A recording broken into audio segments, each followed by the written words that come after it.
morning and happy new year. Exciting, isn't it? Just like that, the 2024 season came to an end and today we begin 2025. It's the first day of January 2025 and I want to wish you the very best that the year has to offer. Welcome aboard the AM show. I'm Sweetie Abochi and of course, this morning we'll start by serving you the AM news. Denicia Poma AJ will be here to anchor that. And then we'll sit with our guests to review the newspapers or the stories captured on the online portals. Who's joining us for news review today? We have Lexi the Comic and Kojo PK, both are stand-up comedians making great strides in the Ghana stand-up comedy industry. And they'll be joining us to see what their expectations are really for this year. And then when we get to our big stories, Muftan Abil Abdullah will bring you sports late after that, and then we'll get into our big stories. And we'll be taking a look at the Electoral Commission. Yesterday, they declared Faustina Elikpli Makrugu of the National Democratic Congress as Member of Parliament-elect for Dom Kwambeya constituency. And this is coming after the Commission initially declared null and void the results of the election, which pitched the NDC candidate winner based on disputed results from one polling station. They were initially set to rerun the election, but the Electoral Commission says everything has been concluded and the declaration brings to an end a 2-week dispute between the two major parties, that is the NDC and the NPP. Now, after we delve into that, we'd also gauge the mood in the constituency after this declaration by the NDC. But of course, there are some other conversations that we'll bring to you to start the year and the month. We're looking at the expectations of the John Dramani Mahama administration this year, and we'll focus on the economy. Our guest joining us, Professor Lord Mensah, finance expert at University of Ghana Business School, as well as Professor Michael Ayamga. He's applied economist at UDS. They'll be joining us to review or to set the pace for the expectations of the economy.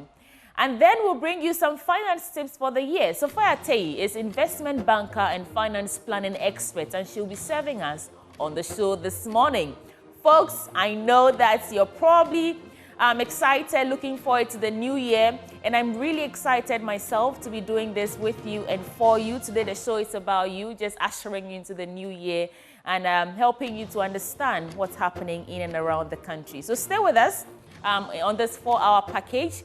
But starting with, Denicia Pomeje is coming up shortly to serve you the AM news. Thank you for staying. Hello, it's a new year. My name is Denicia Pomeje and welcome to AM News. Now let's start. Participants at a 3-day seminar in Elmina are advocating a nuclear-free Ghana and have expressed concerns over the potential dangers of nuclear energy, including accidents, environmental contamination, and community displacement. Now, these people want government to explore alternative energy sources to meet Ghana's energy demands, arguing that the long-term environmental and health risk may not be good for Ghana. There's more captured in this report. Nuclear energy, while a potential solution for addressing Ghana's energy needs, comes with several potential dangers and challenges that must be carefully considered. The 3-day seminar on the need for a nuclear-free Ghana sought to raise critical issues about the country resorting to nuclear energy as an alternative source of energy. Albert Takpeleku is a peace and conflict expert and executive director, 360 Human Rights Ghana. We have the right to live, and then the effects of nuclear energy is a threat to human life. Mention were made by the expert who spoke to us that advanced countries, Russia and all other countries, all these people got into it. And even let's look at Germany. What happened in Germany? They have now stopped 30 years way back, and they are not even able to deal with the nuclear waste. In Fukushima, what happened with nuclear energy? They are still bearing the consequences of it, the effect of it. And Ghana as a country, we cannot deal with ordinary cholera, ordinary malaria, and even galamsey. And even nuclear plants, they need water for their cooling system. Already, we have issues with our water bodies in Ghana. Are we going now to add another problem to it already? MCE for the commended Negua February Municipal Assembly, Solomon Eboapi, underscored the need for government to explore other energy sources other than nuclear energy. Let's take the lesser evil by demanding a nuclear-free Ghana so as to save generations and generations yet unborn. After all, we have lived our lives since independence from nuclear. I believe this is not a time to put our country in jeopardy by going nuclear since the negative effects are devastating. I know there were proponents who like the nuclear energy will say that, oh, it's countries like America, Russia, there's stability in power and what have you. Na yɛrekɔ yɛakafa biribi a ɔgye twe a yɛn nyinaa yɛwɔ ha yi will suffer. The seminar aims to engage the public in the devastating effects of nuclear energy on nuclear waste and its impact on citizens. We invite all stakeholders, including the government, civil society, market women, the clergy, Muslim community, the chiefs, and international community to resist any attempt for Ghana to use nuclear energy as alternative source to complement hydroelectricity. The participants have been deliberating on their roles on having a nuclear-free Ghana. Abdallah Osman's report read to you. Now, away from that, head pastor of the Wa Revival Assemblies of God, Reverend Robert Akobugri, is pushing for the passage of the LGBTQ+ bill to address issues of moral decline in the country. Now, the Reverend has also welcomed steps by President-elect John Dramani Mahama on issues of accountability by the establishment of Operation Recover or Loot Oral policy. Now, Reverend Akobugri made the statement at a church service to usher in the new year. Rafiq Salam reports from Wa.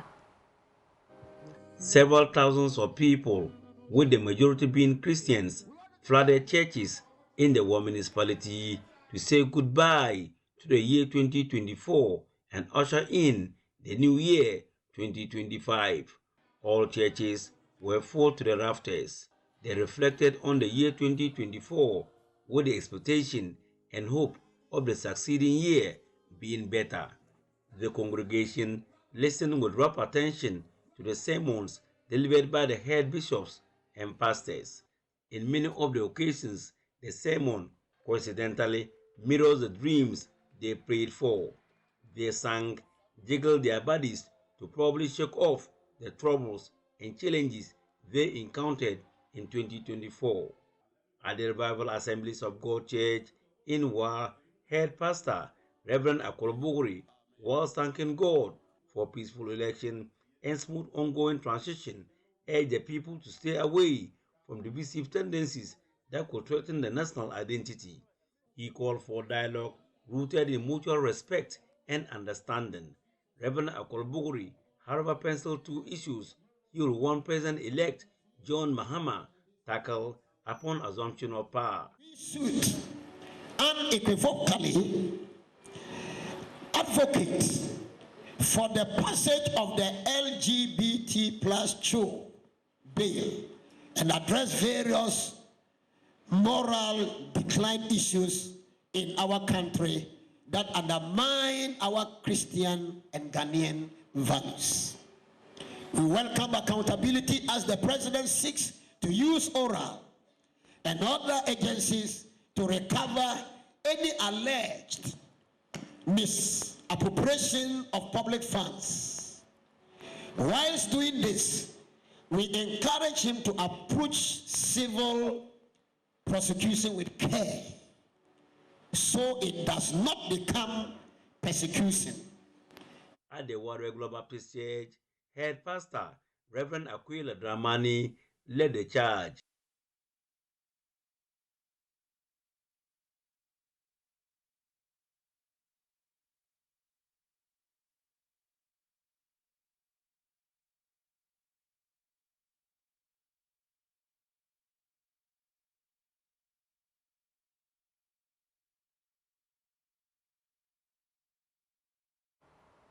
Oh dear, Sincerest apologies for the loss of sound on that file. We'll bring that back to you in subsequent bulletins. But let's move on. Ashanti East Regional Superintendent of the Assemblies of God Church, Reverend Dr. Emmanuel Kojo JC, is entreating citizens to support government's policies to restore the economy by being truthful in the payment of taxes. Now, according to him, the expectation of an improved economy can only be enhanced by the active participation of the citizenry in government programs. Reverend Dr. JC is courting support for the incoming John Mahama administration. Nana Ojima told some churches in Kumasi where many welcomed the new year. Clad in white, many filled church auditoriums to usher in the new year. To some people, the previous year was characterized by economic hardship, negatively affecting their standards of living. In lifting the hopes of many who made it to the Lighthouse Central Assemblies of God for the crossover service, Reverend Dr. Jesse believes efforts to revive the economy will have to be supported by the citizenry. So we need to think about the nation, love the nation, die for the nation, pay our taxes, everything that we need to do, we must do. And if you do it, I believe as some of the countries are developing, our nation can also be developed. And then the peace must also be seen and be done in this nation. At the Redemption Assemblies of God, songs of praise accompanied by dance characterized the service to usher in the new year. Head pastor Reverend Dr. Patrick Ajimanjebi acknowledged the need for the incoming government to be given support to fulfill the promises made to the citizenry. To me, I believe that nation building is a collective effort. Sometimes we leave it to politicians and few technocrats. But I believe that every single individual who is a citizen of Ghana has got a contribution to make in order to make Ghana develop. So if we sit down aloof and we don't come together, use our human resources and other talents and resources that we have to come together to build Ghana, I don't think that no one can build Ghana for us. The need for Christians to demonstrate the character of Christ was the main subject preached at the Abraham's Temple Church of God. Reverend Ernest Anyane Asari wants Christians to take center stage in nation building. The record shows that 73% of Ghanaians are Christians. So who are those causing mess in the society? If the majority of us are Christians, we need to demonstrate the Christ life character so that we will have a positive impact. But what we have been hearing is that the records are not good. It doesn't really show that we are God's people. And we want to encourage Christians who believe or claim to be the majority in Ghana to demonstrate the character of Christ. For Joy News, Nana Ojima, Kumasi. And the leader of the Living Word Foundation, Evangelist Godwin Bakon, is asking Ghanaians not to expect a dramatic change from the incoming NDC government. He argues that government may create the enabling environments, but it is up to the individuals to take advantage of the opportunities. Evangelist Bakon was speaking to correspondent Peter Senu at a watch night service at KJV in the OT region. Clad in white garments and dresses, Christians danced to welcome the new year 2025. This joy, according to some church leaders who interacted with Joy News, must be accompanied by hard work and setting targets. Here is Evangelist Godwin Bakon. He leads the Living Word Fountain Ministries. He says a change in government does not automatically transform lives. For me, I think that we must support every party that comes to power. Now, one of the things that I want to make us aware is that change of government does not necessarily result in change of lives. The government may create an environment, but you see, when you as a person, you are not ambitious, you are not visionary, you don't have anything that you are doing, a change of government is not going to help you in any way. So I want us to go deep into ourselves and look at what we can also do to help the government succeed. He added that individuals need some reassessment to thrive. And usually when a season changes, we talk about new beginnings. So I think as we have entered 2025, we really need to reassess ourselves. We need to refocus. And we also need to believe God to garner the necessary energy so that we can be productive. Because you see, one of the things I realize is that if you are not productive as a human being, you will not have your space in life. The head pastor at the Chapel of Hope International, Pastor Winner Bovi, says, with the theme of prayer for the year, the church must support the incoming government to succeed, but the government must also allow the institutions of state to work. I expect the incoming to allow the state institutions to be independent. The EC, the judiciary, that is my prayer. If the incoming president can do that for us, we are good to go as a country. The state institutions should be independent. My message to the Christendom is that our life should depict that of Christ. We should show love to each other. We should stand with each other and pray more. The former regional superintendent of Volta North Assemblies of God Church, Reverend Dr. Stephen Afre, also indicated the need to pray for the incoming government to succeed. He encouraged members to work hard while praying to God to honor their efforts. We are expecting that he does very well, but he cannot do that without our support. The support is we need to pray for him.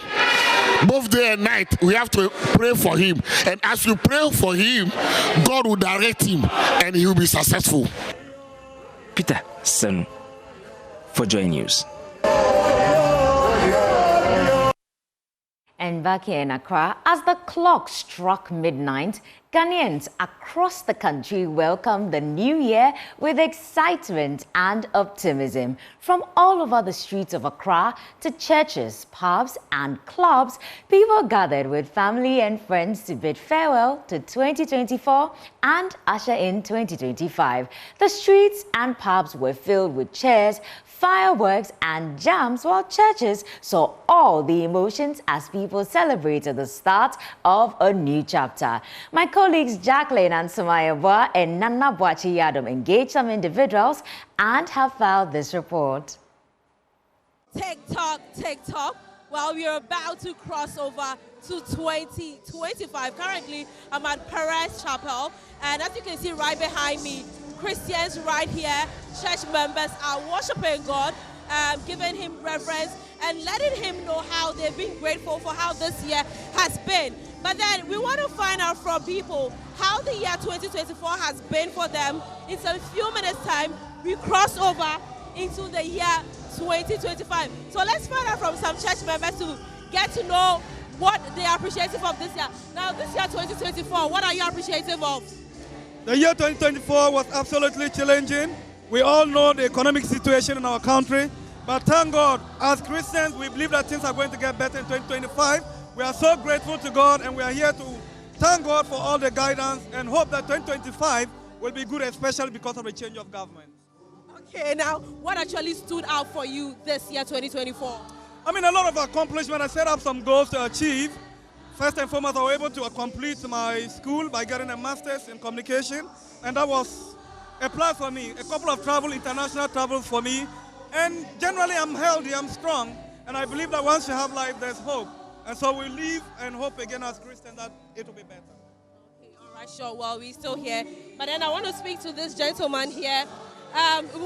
We just want to find out how this year has been for you. 2024, how has it been for you? Oh, it's very perfect. We really enjoy it. We are happy that we are here today, and we are praying that 2025 will be best for us. Thank you very much. Okay. All right, just as you've heard from them, 2025, they're hoping it's going to be a good year. But let me speak to this young lady. Now, how can you describe your 2024? How has it been for you? Oh, God has been grateful. I've been grateful to God. Everything I wanted, though I haven't gotten all, but 90% have been done, and I'm so grateful to God. We are hoping 2025 should be better than 2024. I mean, the atmosphere here is charged up and it's exciting, but we still want to speak to more church members, more Christians, to find out more how the year 2024 was for them and what they're expecting in the year 2025. My colleague Nana Boache is at EWC. Let's find out more from him. Nana, what do you have? So, Jackie, at the Empowerment Worship Center, it's just a moment of spirit overflow. You can see here people ready to cross over to 2025. And this is actually the overflow of the Empowerment Worship Center. And I am ready to engage with worshipers who are here to, cross over to 2025, the year that is looking promising for a lot of Ghanaians. I have some worshipers in here, and I want to just listen to them. 2024, how was it for you? It has been really amazing. I think for me, the most important thing was the live check event, where I know that it's a house that is not just about power, prayer, and worship, but it's also about thanksgiving and giving to people, and then being able to actually be part of it, experience the work that God is doing through the church was really, really amazing, and I can't wait for what 2025 has for us. What do you think 2025 has for you? I think 2025 is going to be a glorious year for all of us. A glorious year indeed, and just as you heard her say, 2025 is going to be a glorious year for her, and just the same way people at the overflow think it is going to be for them as well. My lady, you're also in crossing over to 2025. How was 2024, and then your expectations for the new year? Okay, I think 2024 has been, for me personally, has been the mercies of God, like going before me in all things. But aside that, I thank God for bringing me to a church like Empowerment Worship Center, because over here, it's more than a church, it is actually a family. So through this church, I actually stayed grounded in Christ. And for 2025, as we march into 2025, a few hours from now, just as my sister said, it is going to be a glorious year. And also God is going to be the creator and director of our life. I think that's it. We are all anticipating a glorious 2025. And I have this gentleman here with me. I'm sure that for you, 2024 came with its own challenges and its own successes. But 2025, how does it look like? It's a glorious year, like we're saying. It's a glorious year, and I look forward to a lot, because then I don't think I'm supposed to be here today. But then if I'm here today and I'm crossing over into the next, I think it's going to be a glorious year for me. Thank you very much. And they are all saying that 2025 is definitely going to be a glorious year for them. This is the Empowerment Worship Center, the overflow, where hundreds of people have moved in to worship with God, to cross over to the new year ahead of us, 2025. Jackie, you're on the streets of Osu. What is happening on the streets of Osu, Jackie? I'm currently inside the streets of Osu, just as you said, and it's business as usual. The club is ongoing business, and people are still selling. We have some few minutes more until it clocks 12 midnight. Then we cross over into 2025. But just as you can see, there's vehicular traffic. The club, the songs, and everything is ongoing. We still have businesses. People are still selling around this time. Osu is always the hub of excitement and business as usual. We can still move further to find out or get to see all that is happening right here inside the streets of Osu on 31st December 2024. There's huge vehicular traffic, but then we still have people moving about.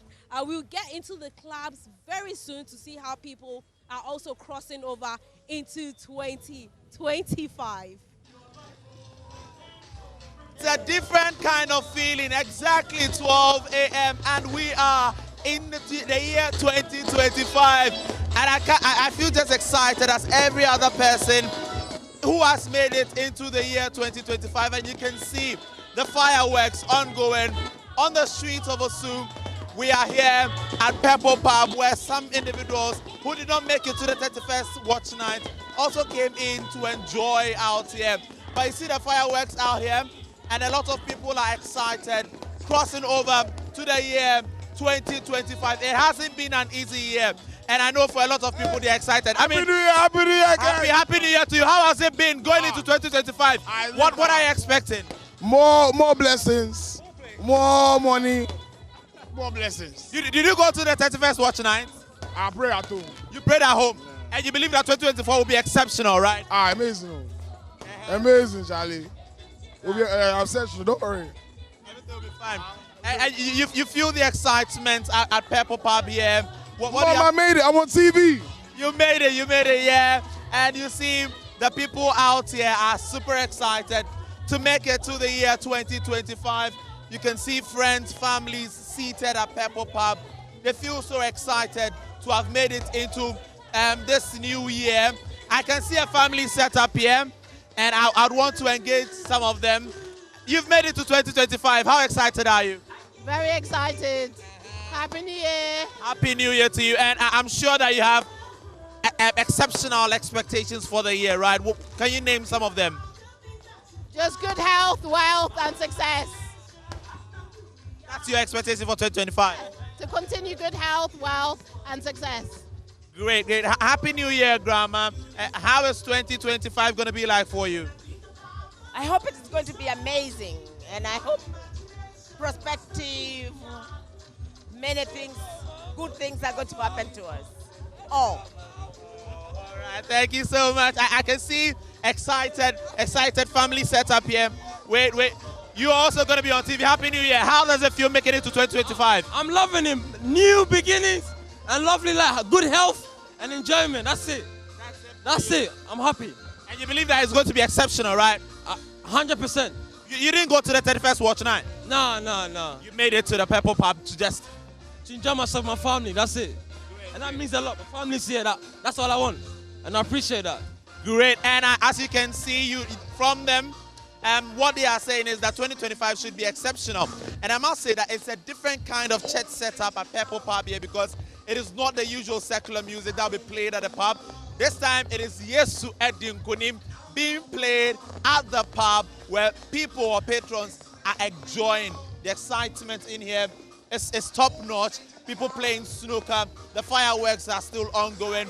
People are taking in their drinks. Those who couldn't make it to the 31st watch night are excited to have made it to the year 2025. And so this is how it looks like crossing over to the new year 2025. Jackie joins me. It's a happy new year. Yes, happy new year. Happy new year to all of you. It's been amazing. Amazing, right? 2024 was amazing, but we believe that 2025 is going to be much greater than all the feats we achieved in 2024.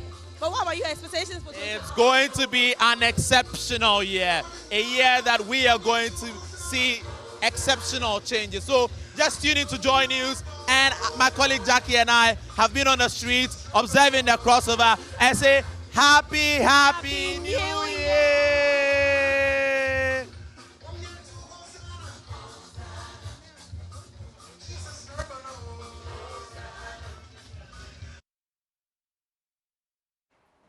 That was a beautiful report by Jacqueline and Somaya Boy and Nana Boachi Yadawa. Happy New Year once again. That's it for AM News, but you want to stay tuned for the news review, because we'll be joined by Lexi the Comic and Kojo PJ. Yes, you don't want to miss that. My name is Denise Apomaije. I leave you in the able hands of Sweetie Abochi.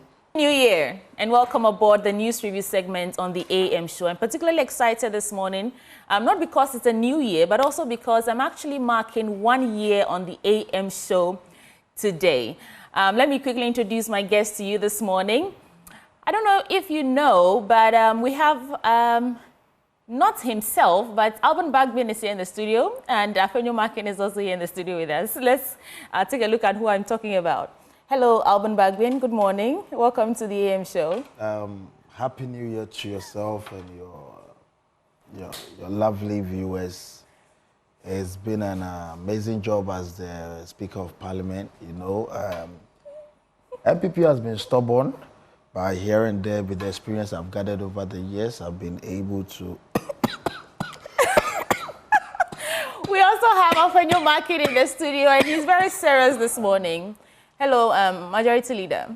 Sweetie, I'd like to wish you a happy new year and a happy new year to all the voters who did not turn up to vote for our party. Are you sure you are happy?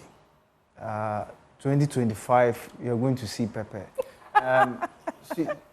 No, let me do this properly. Yes, you can land on your points, and then I have to do a proper introduction before they take us away. Please. That is Kojo PJ, and this is Lexi the Comic. They are both stand-up comedians doing fantastic work in the industry, and they're my guests this morning to review the stories making waves.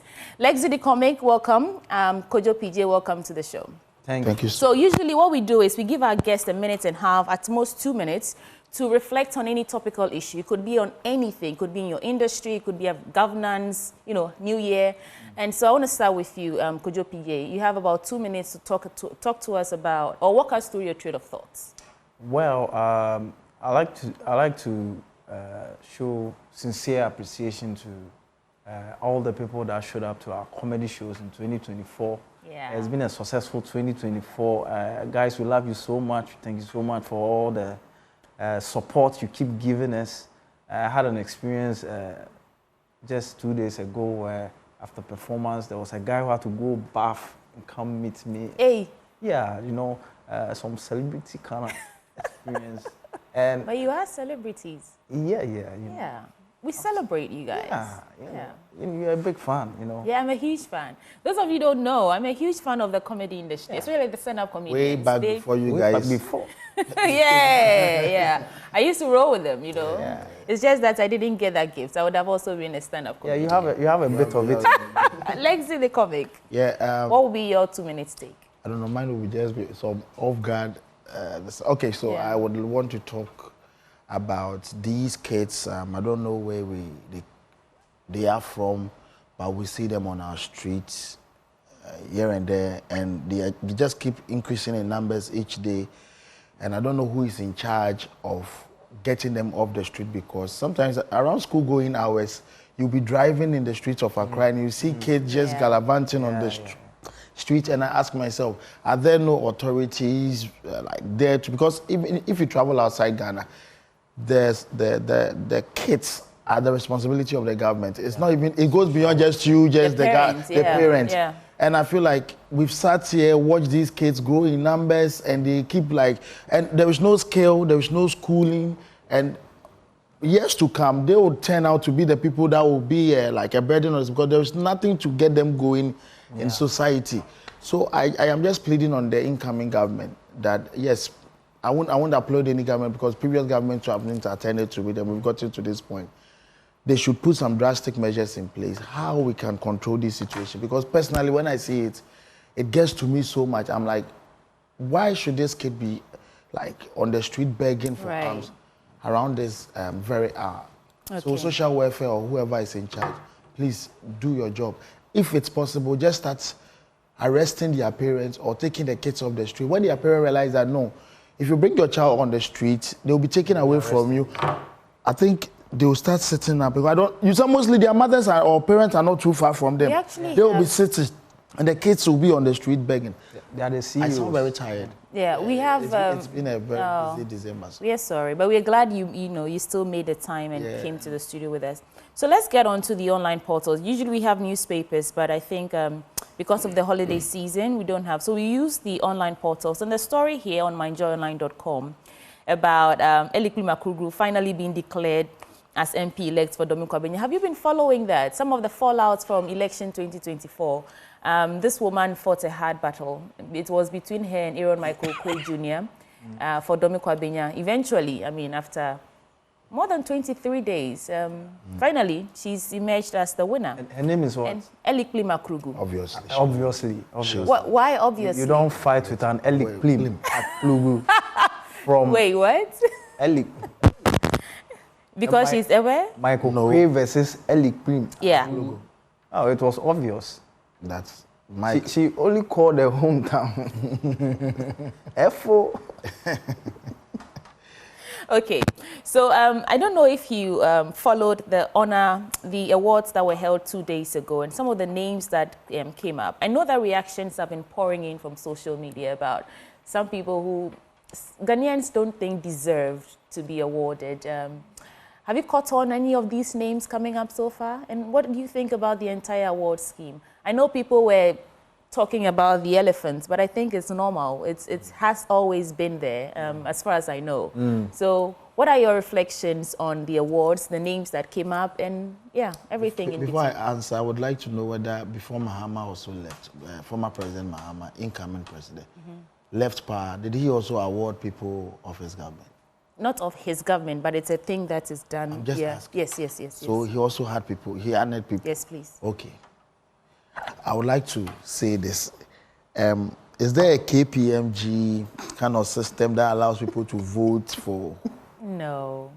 So it's based on merit. I think they have a system where they decide or they so there's no category like or field the people who they merit? think. You don't think that No, Switch, I'm getting somewhere. Okay, let me hear Lexi out. Okay.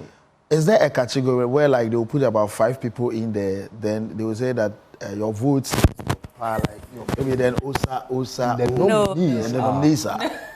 No, that's not what. So who is in charge of electing people that are due of a particular award? No, Sweetie, you should answer me. I would like to know.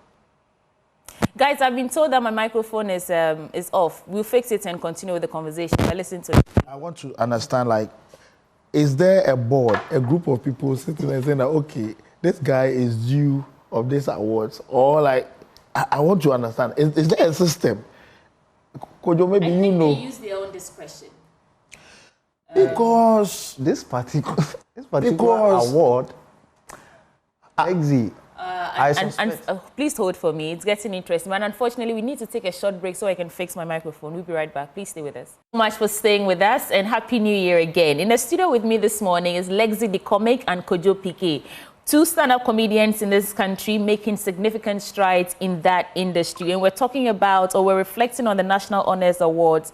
Lexi, so you're asking me what criteria. You know that it's a yearly ceremony they have to recognize every year, to recognize people who've made significant contributions. Wow. And so it is, yeah. So these winners are for 2024? Yes. What is the element of surprise here? I can run you through the list of people. Did anything happen in 2024? So you don't think anything happened in 2024? The Vice President, Dr. Mahmoud Bawumia, for example, was honored as Order of the Star of Ghana, Officer Awardee. On sang. No, guys. Do you not think that these awardees deserved the honor that was bestowed upon them? First of all, I saw a lot of comments about Hawa Kumsin and she won people. Yes, she did.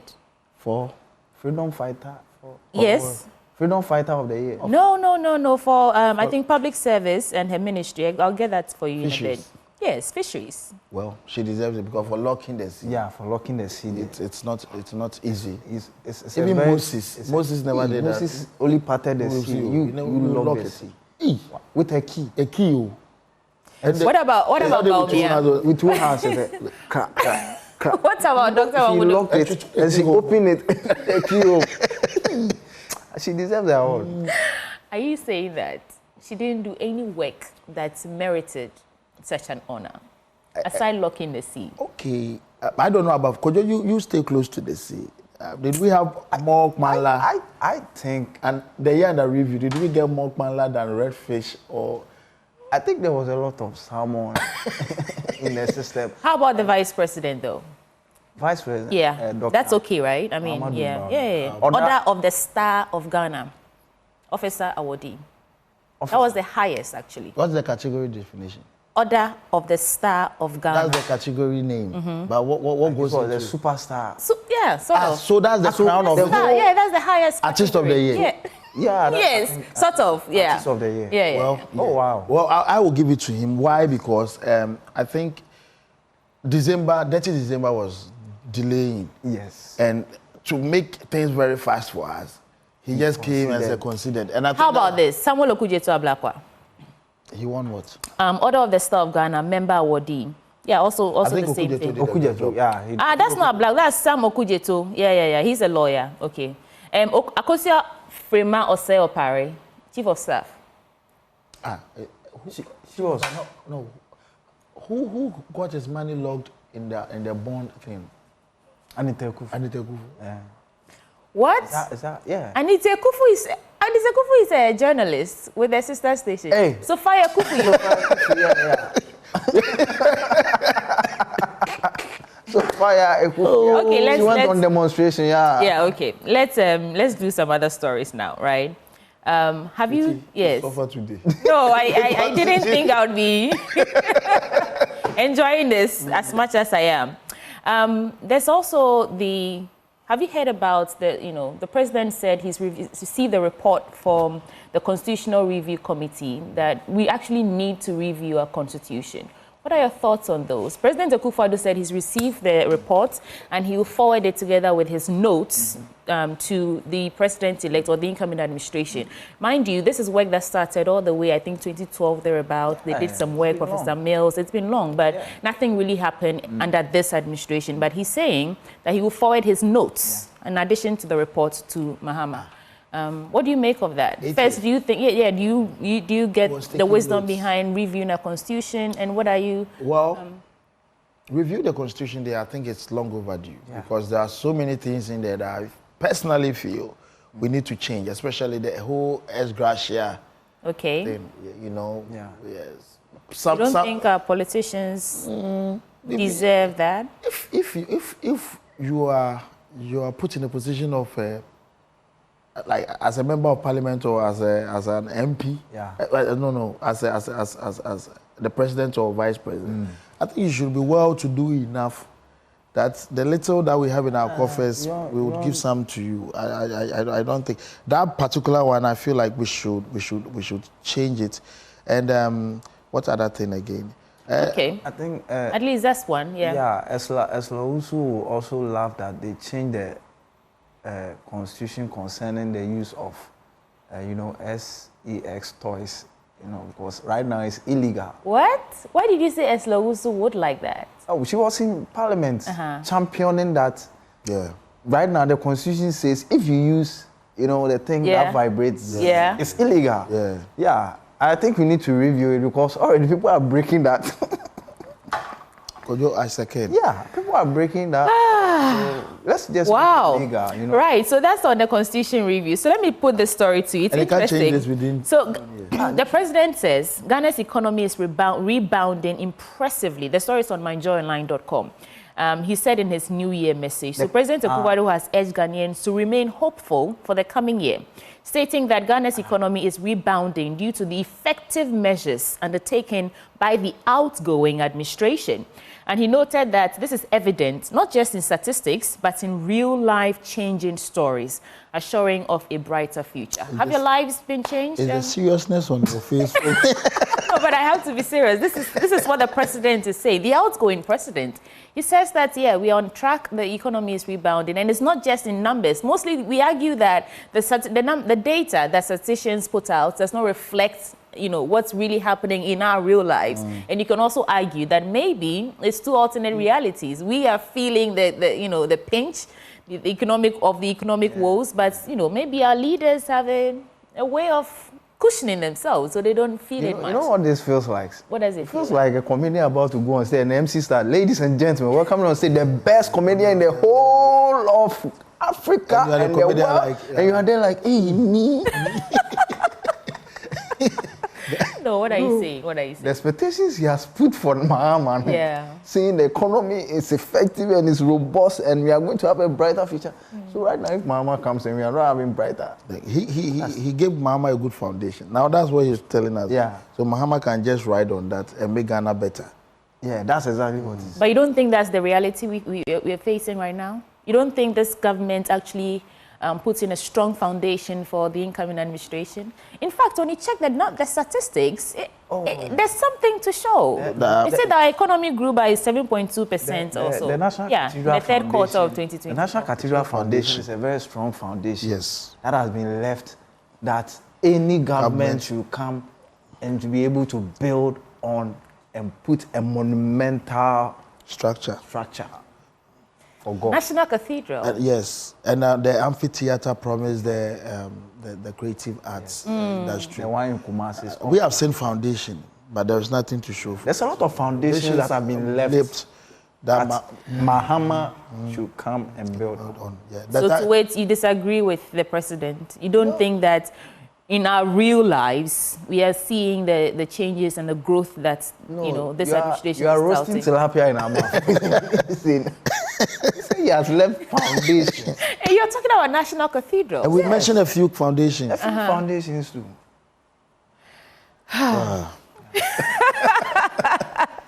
You are comedians indeed. Yeah. So I like how you're making light of the issue. So let's talk about your industry. I, for one, I'm very impressed by the work. You know that I started, I mean, we were all doing all that. At least you did a comedy show. I did. Yeah. Oh my God, I did a comedy show. Black Mass Comedy Show. You performed there. I remember. How has it been for you this particular year? I mean, last year, today is a new year. Last year, Kojo PJ, would you say that the growth that I saw as impressive is exactly what it was for you? Because you are comedians, you are in the field. How was last year for you? For the stand-up comedy specifically? It's been a roller coaster, you know.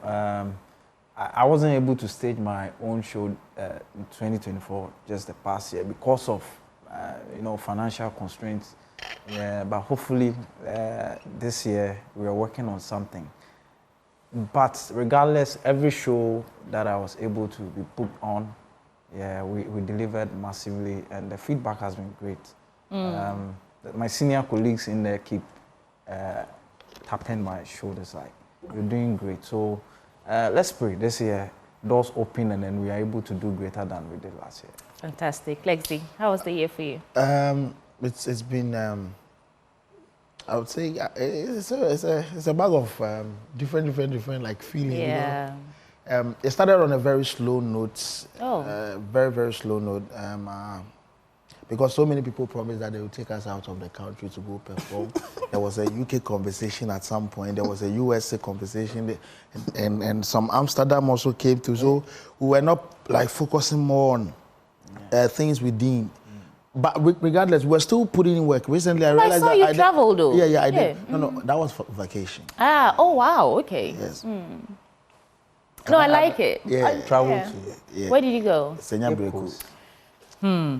Okay, so I thought I saw you in America. Yeah. You and Oberima did a show. Yeah. We played a couple of comedy clubs in America. Okay. Because we have to put ourselves to work. We can't just be there for like how many weeks and not still. We need to do something. Okay. And we saw a lot of things that we found funny because cultural differences. So we said, okay, why don't we go tell these people the story from our end, what we see and what they are not also seeing. So, but I realized I did 5 shows within the year. I challenged myself enough. I did one of the best publicity stunts for a project for the first time at the New Falls billboards. Yes. Ladies and gentlemen, this is the New Falls. the man behind the New Falls. It was big. Everywhere we saw, what's it called? The man. The man in the mask. So people were actually associating it with Jacob Julius Caesar. Yeah. Some also thought that it was coming from the certain government just to dilute his campaign. I was scared a bit because I was like, what if it blows out of proportion? Things take a different turn. And if they arrested him, I'll be arrested too. Because I designed. And Kojo has been behind most of the designs you see. Wow, I didn't know that. You're a man who wears many hats. Yeah, thank you. So all in all, good year. It was a good year, and we crowned it all at the Buko Marina.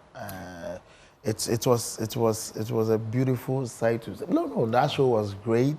Because it's been every comedian's dream to perform to a 360 audience where the laughter is coming from all angles. And it was a different feeling altogether. That day, personally, I took the show on my... You took it personally, I saw. On your show, and I put in the work because we had a little challenge, but regardless, we did what we had to do. And people didn't even realize that we had that challenge.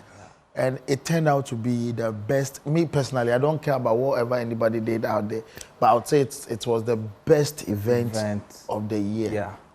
To crown it all, like when it comes to comedy, music, anything. Yeah. You know what I really enjoy just listening to both of you? You don't make it a thing for Oberima. it was for the comedy industry, you know, that you guys did that. It wasn't just one person that headlined the show.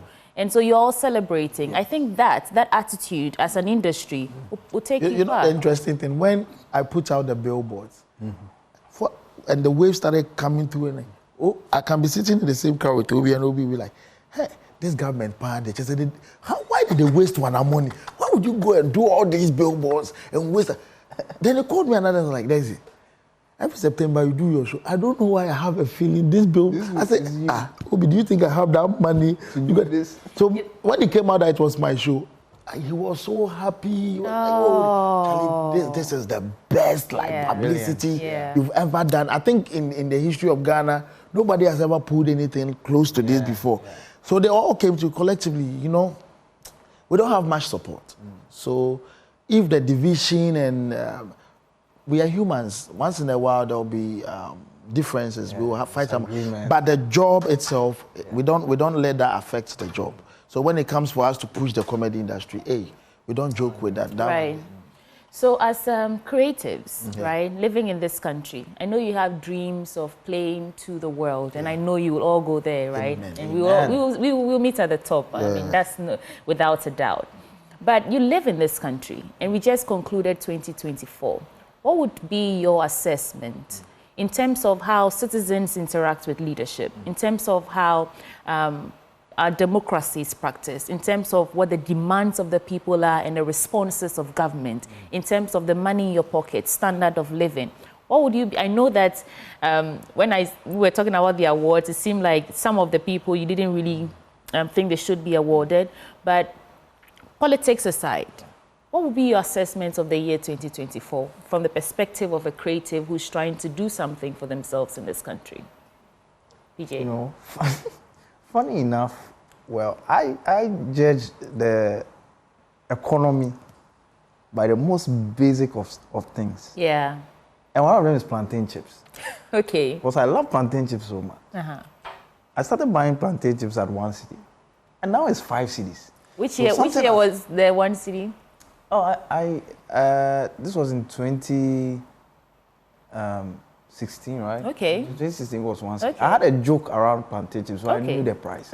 And within that space, and when I go on stage and I tell that joke, I have to change the price again. I have another joke with plastic chairs. I've changed the price like 3 times just for that joke. So it tells you, even the economy is affecting my jokes. The prices are changing in between the jokes because you have to tell it and be realistic. Another comedian has a joke on trotro fares. He has changed it like 5 times because the trotro fares have changed. Obi has a joke on fuel. He has changed the prices like... So we kept seeing hiking prices in terms of goods and services. Yes. And it should tell you that things were not really doing well. Where we picked the dollar from against the cedi, now where it is at, it's not the best. See this. It's not the best. On record, this has been quite, but it's the COVID and Ukraine war. Do you think that we as citizens enabled our leaders to treat us the way they did? I know that a huge contributing factor to the loss of NPP losing this election, last year's election, was because people said they didn't listen to us as citizens. Yeah. Do you think that we created the environment for our leaders to, neglect us without any consequences? I think there's a lot of power that is handed to our leaders. And if we can strip some of that power off, it will help. Because they have all those powers, when you speak, they control a lot of stuff. So when you speak, they think, we have the power, we control everything. So they tend to listen less. But if they don't have that control, I think they will begin to listen more. Okay. And when somebody controls a lot of stuff, they have a lot of power in their care, they tend to lose touch with the reality. So even when people are telling them, hey, you're going, well, there are some yes men around them that, oh, everything is fine, everything is cool, everything is working nice. And sometimes you even ask yourself, Or is it me that is not doing well in this life? I call it gaslighting. Yeah. Right? Someone is putting your hand in fire and telling you, no, it's ice, it's cool. Yes. But you know that it's hurting you. At a point in time, you stop, or maybe I'm not doing well in life. Yeah. Because the way these people are telling us the economy is okay, everything is fine, we are all flourishing, and yet you can't feel. Okay, you know what? I'll come back to you on the, some of the incidents that were the highlights for 2024 for you. It could be from all sectors of, the country, whether the politics, entertainment. So think on it. I want to get Lexi's assessment of the year. To you. I personally feel politicians, when they win power, they should still act like they are in opposition. Yeah. So that they can see the things the average Ghanaian sees. Because a politician in opposition can see all the problems the average Ghanaian is going through. Until they get into power, they don't see all these problems again. So when we hand over power to you, still act like, okay, if I was in opposition, how would I have seen this particular situation? So that you can be able to address it to the core and not act like, okay, all of a sudden things have changed. Because you came into power within 2-3 years, now magically, miraculously, everything that we've been complaining about has been fixed. No, and I feel they should keep people around them that can tell you. Me personally, I have friends that I've tried not to convert them into fans. Because the moment you convert them into fans, they cannot look you in the face and tell you that, bro, shun the fool. They all join the crowd and all hail you. Yeah. Whilst they can see you fall, but they cannot tell you to the face because now you've converted all of them into. It got to a point that, and I'm not even limiting it to this particular government living power. You can see that people are telling the government in power that people are suffering. Even people in the same party are telling, and they will tell you that no, you've been paid by the opposition to do that. What makes, okay, we are in this country, we've been made to believe that floating voters determine who comes to power, right? So, okay, I might be MPP or NDC trying to come against. What of the floating voter also telling you that what you are doing is wrong? Because you need that person's vote to stay in power. That person you will just push him to the opposition that they are all coming at you because they are from the opposition. And I feel that the typical Ghanaian politician, when they get into power for some funny reason, they turn into the blind messiah. There was a... I always wonder what really happens. Is it something up there? Is it just the power that gets to people's head? And like everything you've said, I can relate. Sometimes when Ben and I sit here, we talk about issues, especially if it involves the ruling party, NPP. You see them calling you an NDC journalist. And when you talk about something that the NDC does, then they say, oh, you're an NPP journalist. So for them, exactly what you're saying, some of them are unable to assess a situation without their political, alignment and all that. So yeah, I really get what you're saying. It's so, it's very sad. So nobody can be objective in this country and say that, okay, this thing that we are going... At some point, we're all saying that, the finance minister, It was only a chosen few in the country who were seeing something right with that gentleman. But the rest of us, we were against the government. We are having the ripple effect of whatever decision you guys... So it was a hard year for you? Oh, very tough. And for the first time in my life, I was contemplating of leaving the country for good. Oh, yeah, because... And I'll bring it. But we saw people move out in drones. People. We brought this issue up, and I think the party said every year people move out of the country. It's not new, but the stats are there that people are leaving, and there are countries that I never thought Ghanaians would even travel to. I heard one guy say he's going to Uzbekistan. I said, where is the embassy? How did you get the visa? Uzbekistan. Anything to just get out of Ghana, But thank God now, everybody has a burger in their family now. Yeah, because of that. Yeah. I mean, if you want to do armchair research, and I ask you, how many people do you know who left the country last year? I'm sure you get up to 3 people. Lot. I know personally about 8 people. Yesterday I was trying to count. I know 8 people who left this country. And when you speak to them, they tell you, Nagana Mede. You know, they don't have any intention of coming back to the country. I know people who sold their properties. People, well-to-do people, to my estimation, I thought like they were okay. They sold their property. There was one chairman that when I'm going through tough times, I'll call him like, senior, when he sees my car, I say, I know what you mean. I'll send you something. Yeah. He moved all his family members to the UK. Just so he can have some of the pressure off. Anyway, let's step outside this one and go to some of I want to be here. No, I mean, it's a new year. There's a new government coming. Maybe let's look at it with a more hopeful attitude. Maybe, just maybe, things might get better. Fingers crossed. But I want to get your highlights now. What incidents really stuck out for you during the entire 2024 season?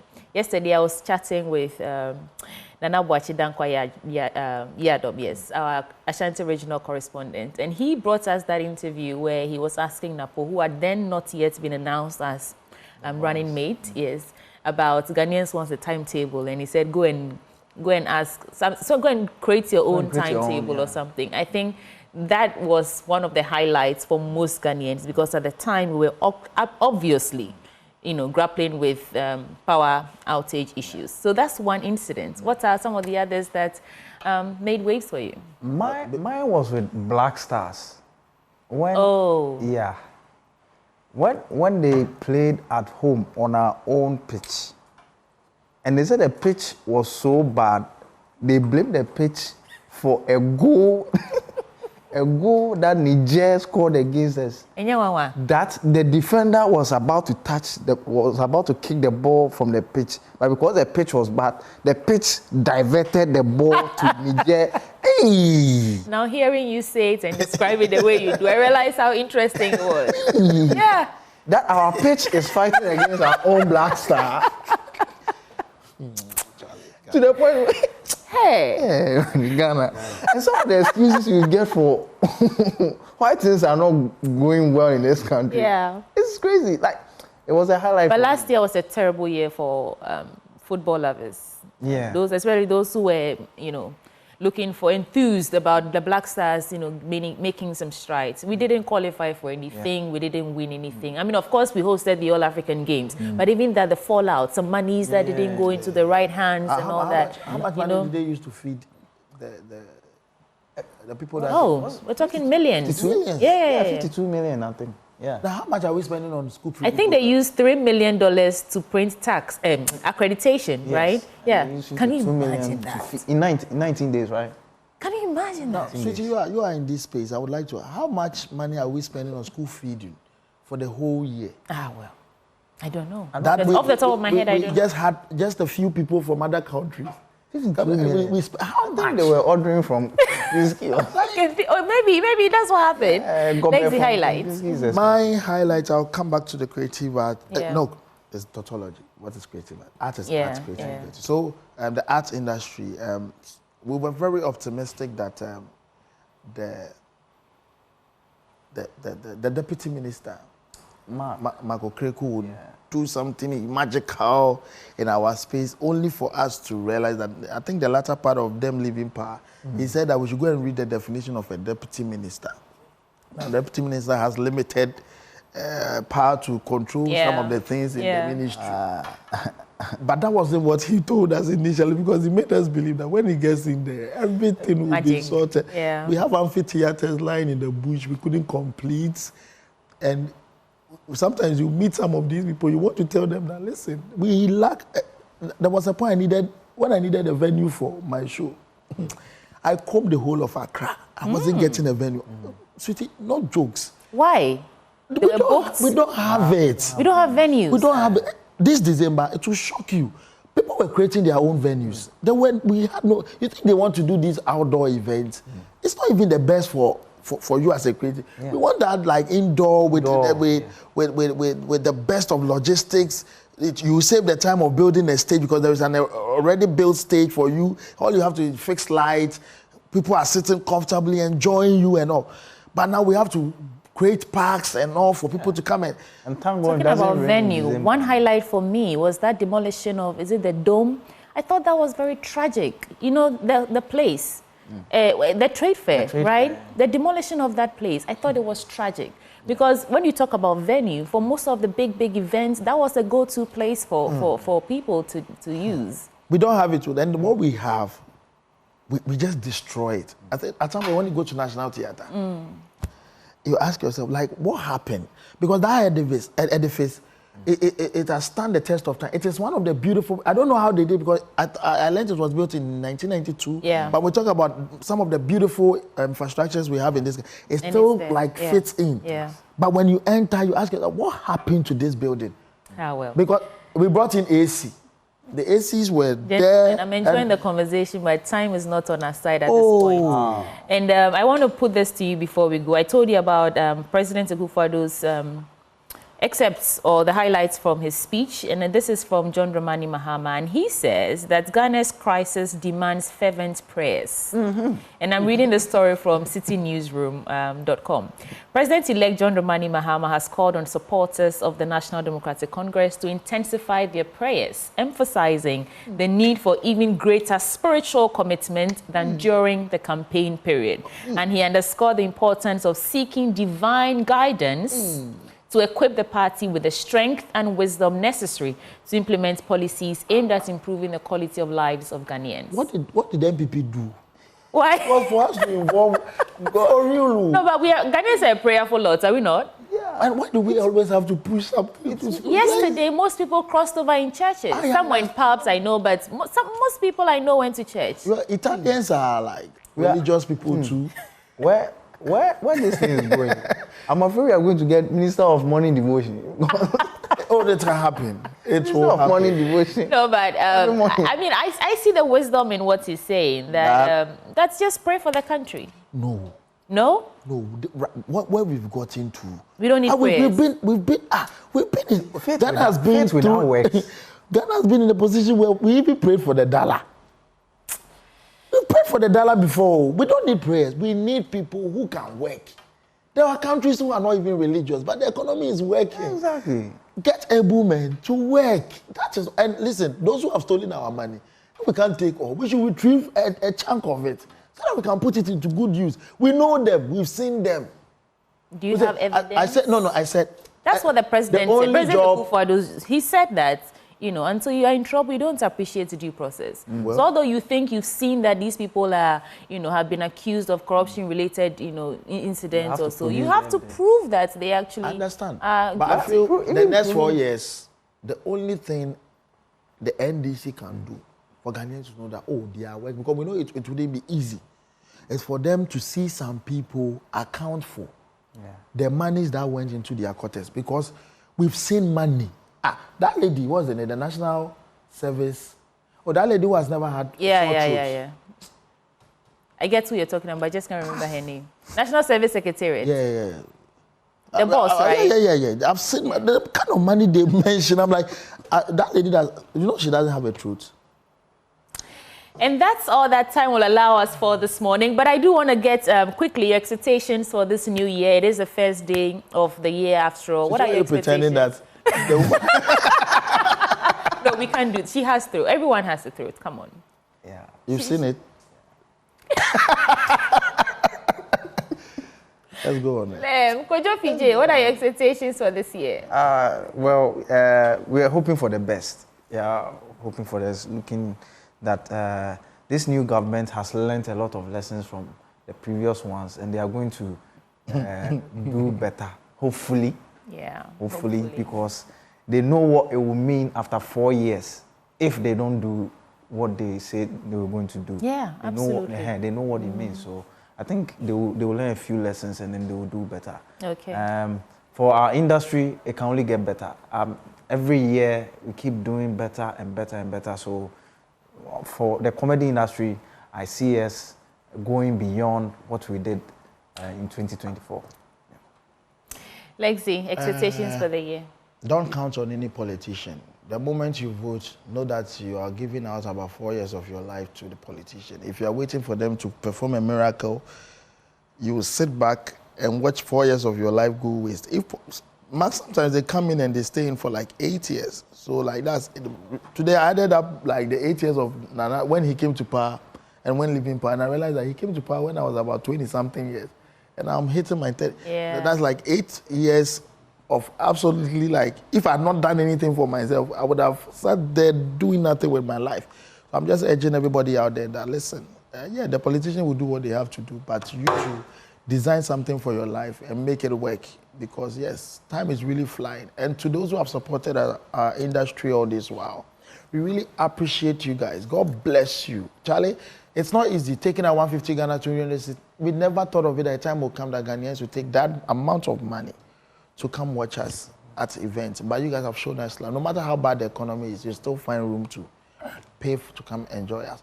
2025, this very year, whatever you experienced last year, we are going to experience an amplified version of it. So keep showing us. Yeah, everything we experienced, everything amplified. Oh, yes. We were just talking about a hard year and all. Hopefully the good stuff. The comedian sees jokes. Yeah. So if it's material for you, yeah. Absolutely. And that there is Lexi, the comic, and we're also joined by Kojo PJ. Both are two stand-up comedians in this country making significant strides, and they join us this morning for breakfast. Thank you guys so much for coming. Are there any shows you want to draw to attention before you go? Yeah, tonight. Okay, what's happening tonight? DKB's New Year. So DKB always opens up the year for the rest of other comedians to do their shows. So we have the New Year comedy show at the La Palm Royale, Royale Beach Hotel. All right. Come through in your numbers. It's going for a cool 150 Ghana cedis. And there are VIP. Check us out. We have Obi Amposa, myself, DKB himself. There is this new chap on the blog called Kwame Obed. Fantastic guy. You should come check him out. I love Kwame Obed. And Parrot Mouth, he did a fantastic job at the last 1,000 laughs. So come have some good laughs. It's going to be amazing.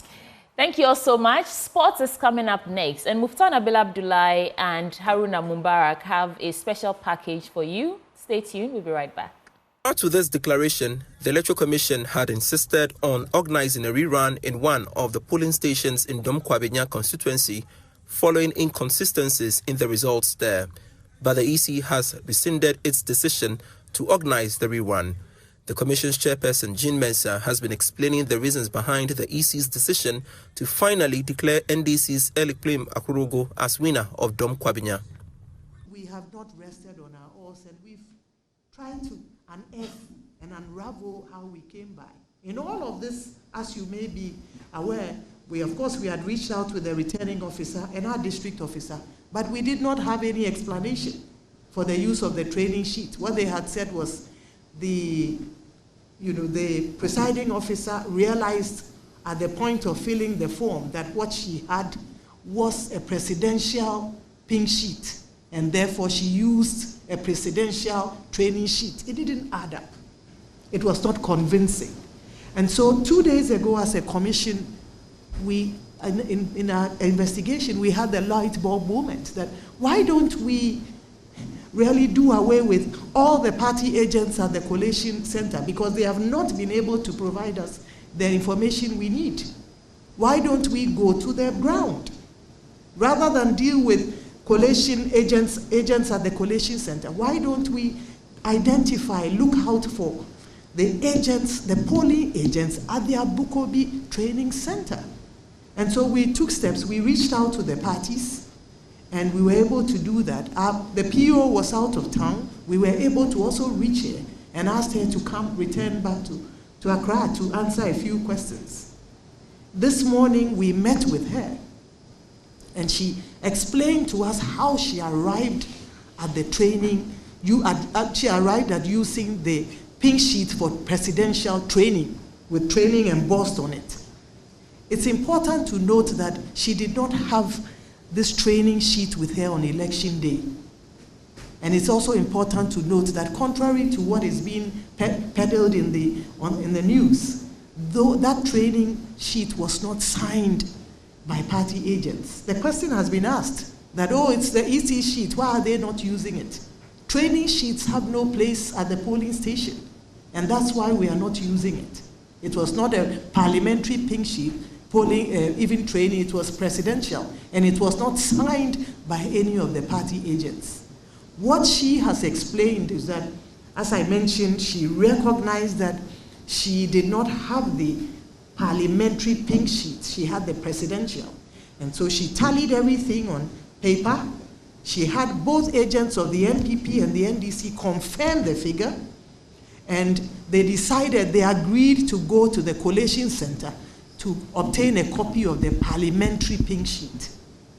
Once there, they were informed to go to the district office. On their way there, unfortunately, they were accosted by some thugs who threatened their lives. And in the process, she fled. The good news is that she had this sheet in her bag, but she fled. And she says that the agents also dispersed and they all left. And so none of them had the results. She had it on a sheet. I'm happy to note, however, that the parties, although we did not have a pink sheet for parliamentary signed and completed at that level, each party also had their own tally cards. And on that tally sheets, they have the number of persons who came through. They had all the details, including the results, the total for each political party. And we have received that of the NPP. Although they are not present here, the presiding officer, some days after the election, reached out to the agents, the party agents, and the agent for the NPP sent his copy, and we've seen that we have the evidence and their communication. And it tallies that of what our presiding officer had on the training sheet. We have also met with the NDC, agent, and we've also taken a record of his tally sheet, which also contains the number of people who came to the center and the votes for each of the parties, and they tally. And that has enabled us to arrive at a completion today. So today, the Commission is pleased to note that it has brought proceedings and collation at the Domi Kwabenya constituency to a close. It has gone full circle. And we are convinced, without a shadow of doubt, that the outcome reflects the will of the people as expressed at the polls. I think that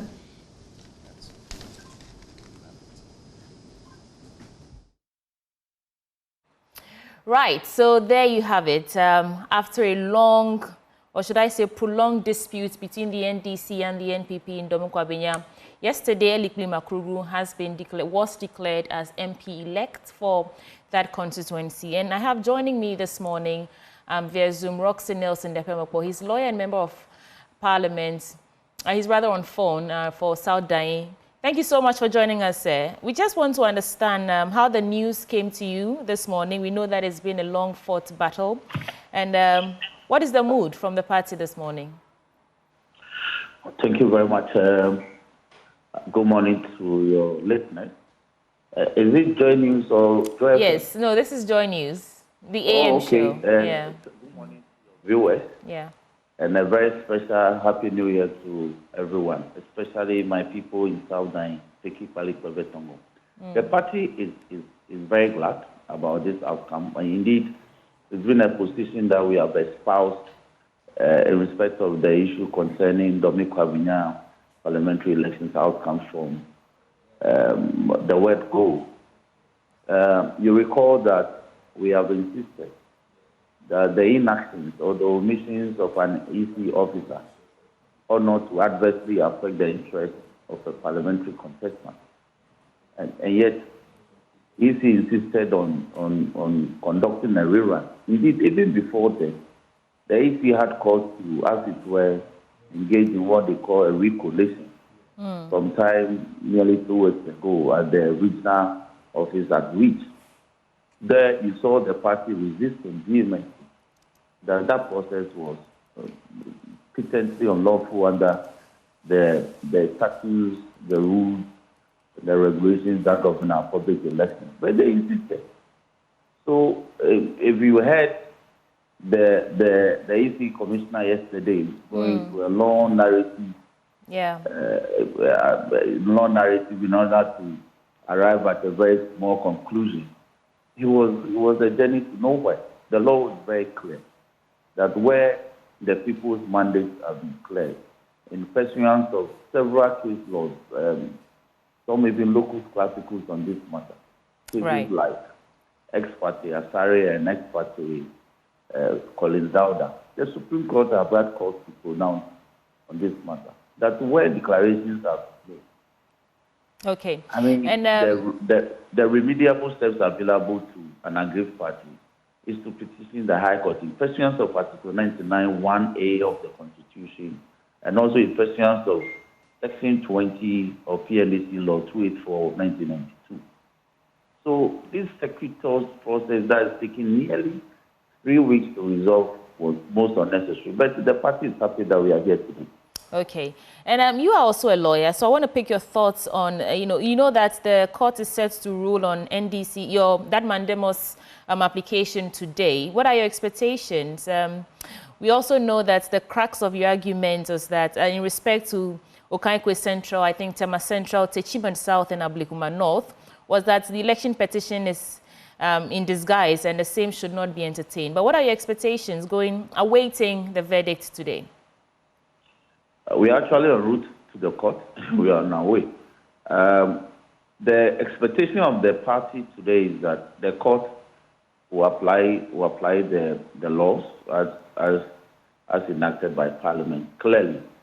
Where declarations have been, I've in my earlier submissions, I've rattled out some case laws that have made pronouncements on the matter. So I will apply them starting from Sunday to say that where a procedure has been provided in law for a thing to be done, it's only that procedure that has to be followed. So where you agree with the declaration of the outcome of a parliamentary election, the remedy available to you is to petition a court of law and not to bring an application seeking a mandamus to act it will compel an EC officer to do an official act that EC officer has already carried out. However aggrieved you are about that carrying out of that official act. So we are going to the court. The arguments have been elusively made in opposition to the application, and we think that the court will find favor with the position that we've taken, which is firmly anchored in law and procedure. Okay. I mean, even before the conclusion of the matter at Dome-Kwabenya, you were claiming victory. The NDC was claiming victory in all these constituencies that were in contention. Now 1 down, 4 to go. And you say that you hope the court will find favor with, your case. What happens if they do not? If the verdict is not in your favor today, what then? I can tell you, we'll advise our position in law, but I can tell you that may not be the end. Because where the law is clear, the law is very clear. And you see, as public officers and public entities, you cannot conduct public affairs according to your creed and capacity. It has to be in accordance with the laws that govern that particular act. So the laws that govern our public, the conduct of our public elections, especially CI 127, very clear in many. So, like you said, if the court does not find favor with our position, we will advise our position as to what to do next. Okay. Thank you so much for spending a bit of your morning with us. That is Roxy Nelson Dapiamakpo, a lawyer and member of the NDC legal team, as well as the Member of Parliament for South Dime. When we return, we'll continue with our big stories and we're looking at the expectations of the incoming Mahama administration, but we're focusing on the economy. We'll speak to our guest, Professor Lord Mensah, who is a finance expert at University of Ghana Business School, and we also speak to Professor Michael Ayamga, applied economist at UDS. You want to stay with us? We'll be right back.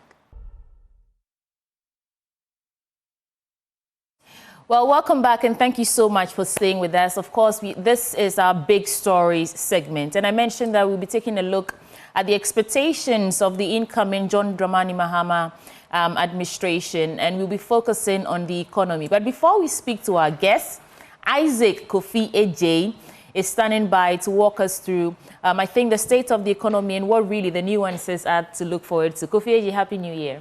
Many happy returns. So, what do you have for us today?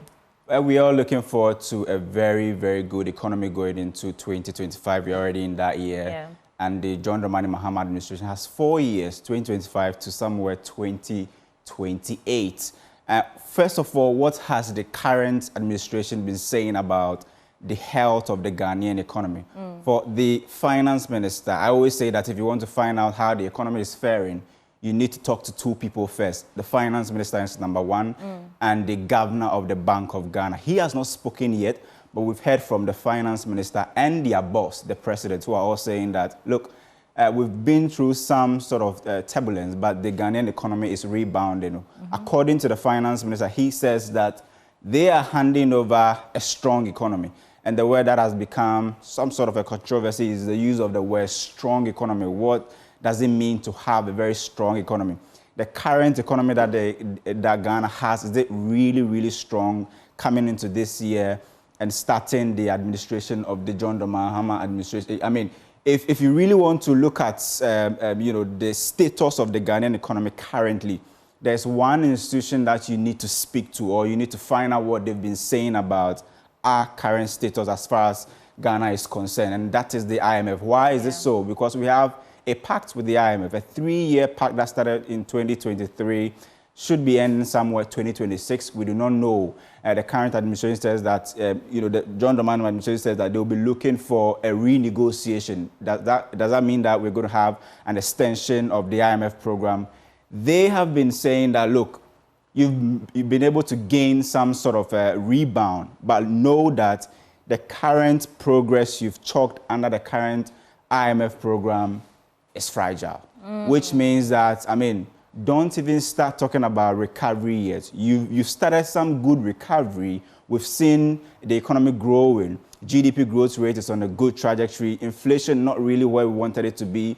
But they are saying that the current progress we've chalked under the IMF program is fragile. And that is in contrast with what the government is saying. Exactly. In fact, yesterday, the president, Akufo-Addo, mentioned that the economy is rebounding strongly. And you just showed us the slide where the finance minister said they're handing over a strong economy. What do you think accounts for the discrepancies in the reportage from the IMF and from the government? I mean, what I know is that you cannot use fragile and strong at the same time. So definitely, if the IMF that has almost all the data concerning our economy, they've done a post hoc or post-mortem analysis of our economy, are saying that, look, even though you have some progress, we classify this progress as fragile. Right. So I don't think that neither the president, the Bank of Ghana governor, or the finance minister should be using the word strong. Economy, because we are not there yet. Why? Because the IMF continues to say that there is no room for complacency. Once you begin to speak and say that, look, I'm handing over a strong economy to you, then you are bringing in complacency. The IMF has been very clear. And this report that we are quoting from is the most recent IMF report on the Ghanaian economy, December 2024.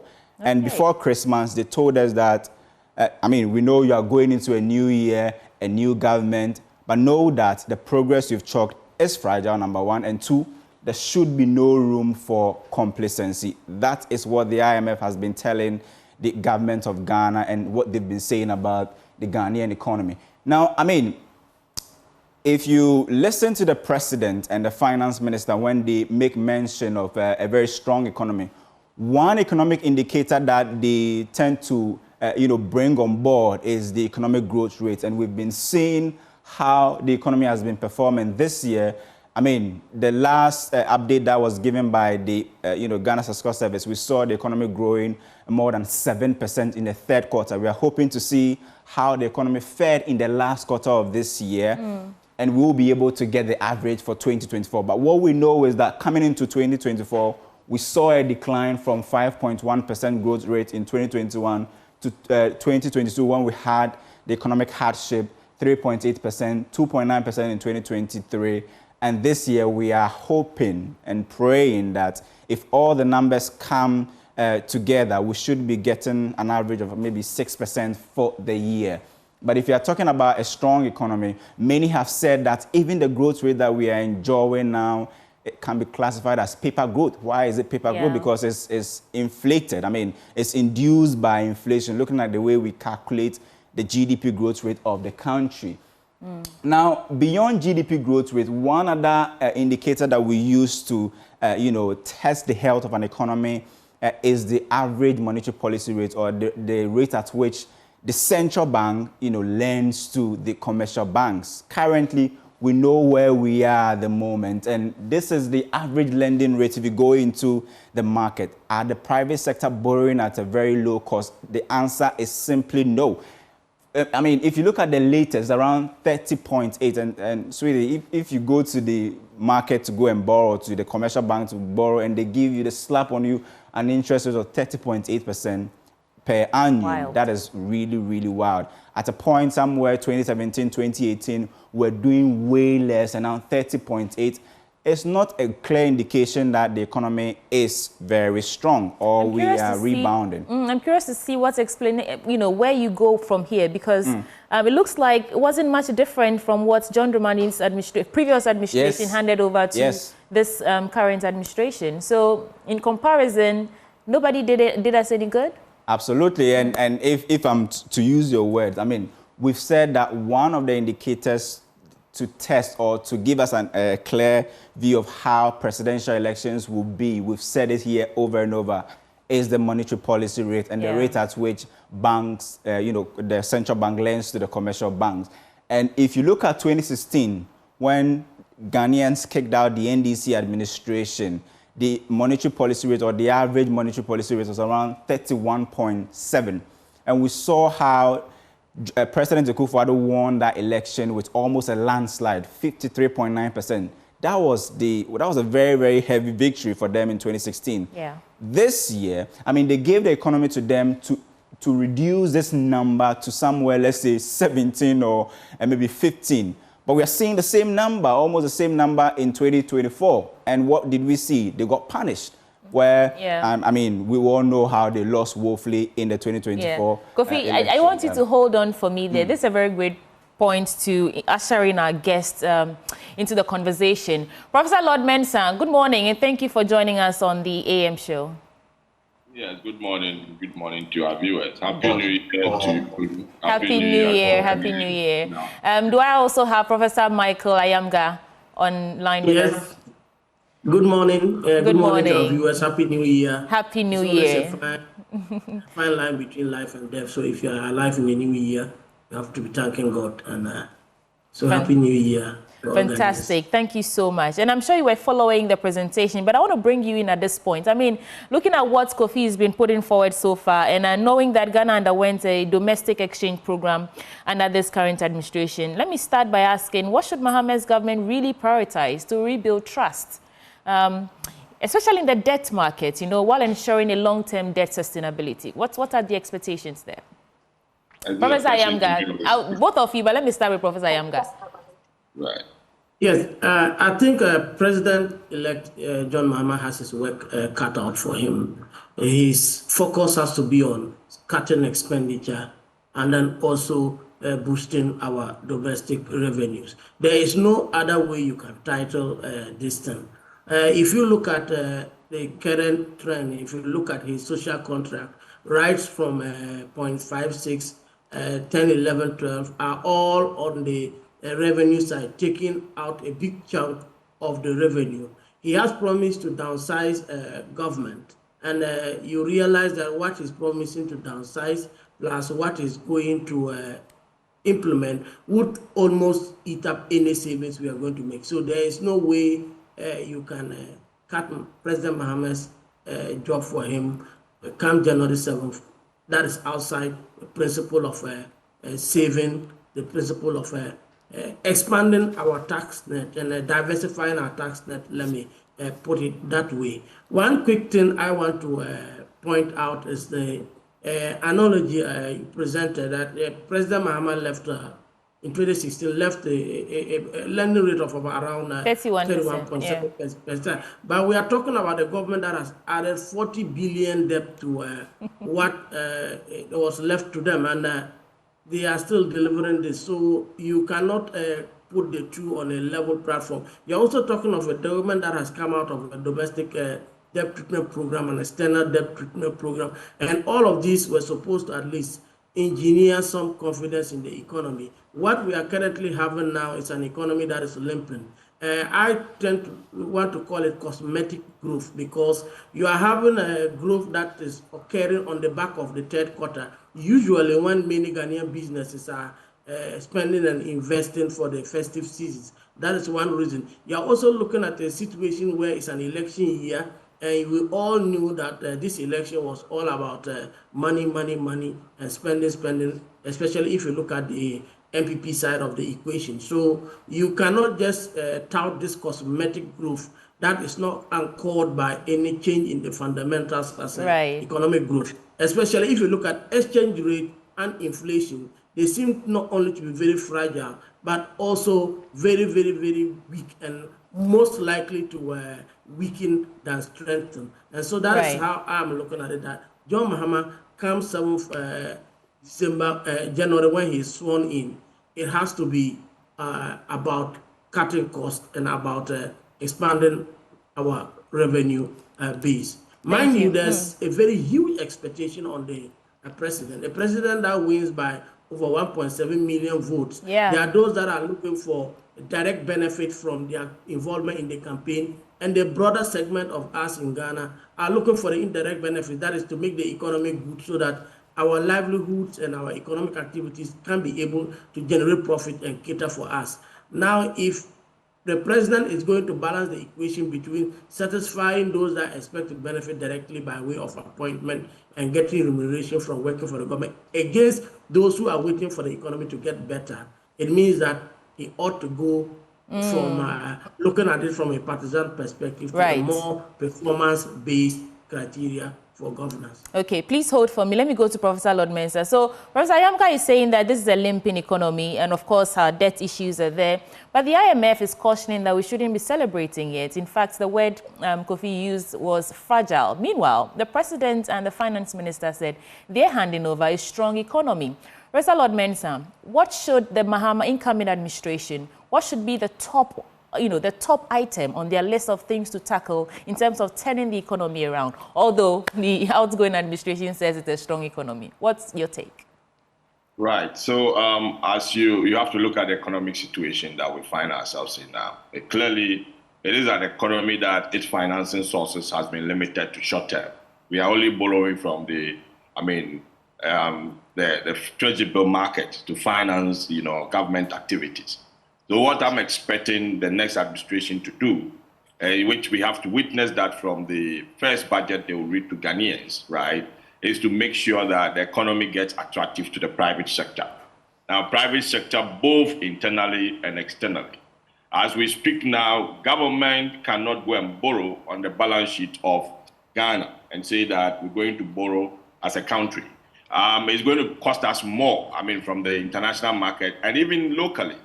Locally, you could see that we did the debt restructuring and nobody is interested in the government bonds anymore, apart from the institutions that are mandated, like SNATE and other, insurance companies that are mandated to invest in government bonds.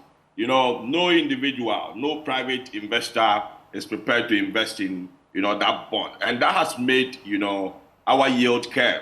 If I say yield curve, I mean the interest rate structures being inverted. Inverted means that interest rate in the short term is higher than long term. And it's a signal to an economy that is in depression, an economy that there's no room for expansion because you cannot raise money for long term. So what I want John Mahama's administration to do is to situate the economy so that the economy will be attractive to, the private man. And how would they do that? They can do that from the first budget they will read to us, the deficit that will be created. If the deficit falls short of what the IMF is expecting, then obviously we know that it is the government that is prepared to solve our problem. So we should deduce the way forward from the first budget the administration will read to us, whether they would like to go all out to be spending as the situation has been with the outgoing administration, or it is going to be a government that will cut down on expenditure and then find means of raising money through the private sector, by ensuring that interest rate, comes down so that the economy will shift from the corridors of government activities to the private man.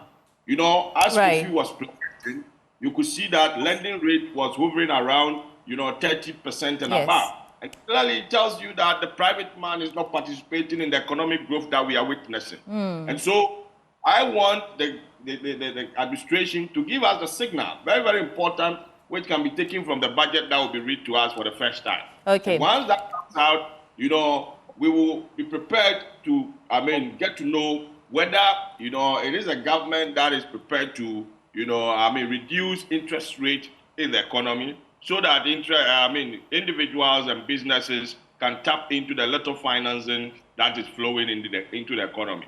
If the government comes into the 2025 with a budget that the posture is all spending, I bet you, the banks knows very well that they can cash in, as they are doing now, from the treasury bill market. Banks' asset growth, are going up, but they're growing at the heels of short-term end of the market, which at the end of the day, government can borrow this money through treasury bills, but they can't use it to expand, our roads. They can't use it to finance Agenda 111, as promised by the previous administration. So long-term financing is a problem. So the first budget that will be read by the administration should be able to signal to the market that, look, we are prepared to make sure that you get confidence in the long term. I think we have a network interruption there. Professor Lord Mensah, we can't hear you. We try and fix it. Kofi, I'll give you time to complete. Yes, Prof, please hold for me. Kofi, I'll give you time to complete your presentation. But I do want to find out from Professor Ayamga.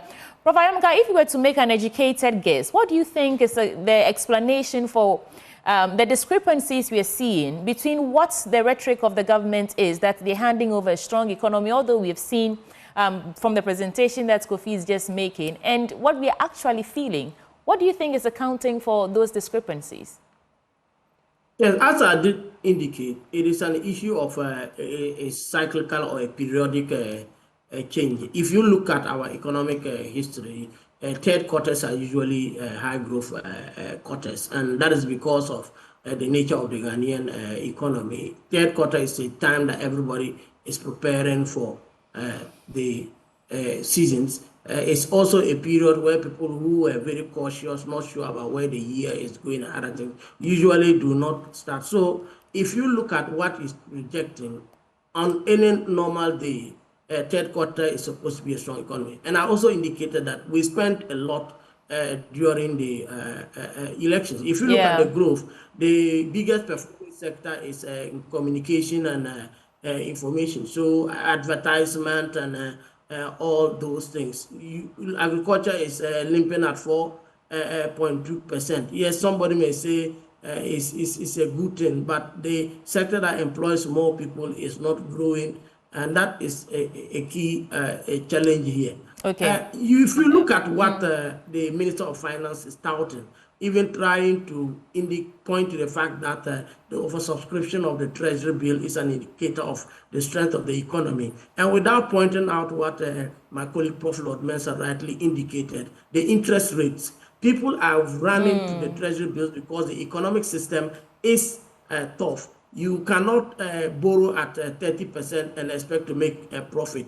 Also, note that most of the consumers also go to borrow at this high interest rate. So on the demand side, they may also be shying away because they know it is very expensive to borrow and you can't borrow and demand. Right. So where both meant to produce and investment and expenditure to demand are sluggish, you don't expect to have a robust economy. So what is actually making our growth cosmetic is that it is not anchored by growth in the real sectors, and it's not also anchored by a very vibrant consumer demand scenario. So that is why I think that we ought to be very cautious, that when people are scrambling for treasury bills, it means they are not actually investing in other areas to create jobs and to create revenue sources for government.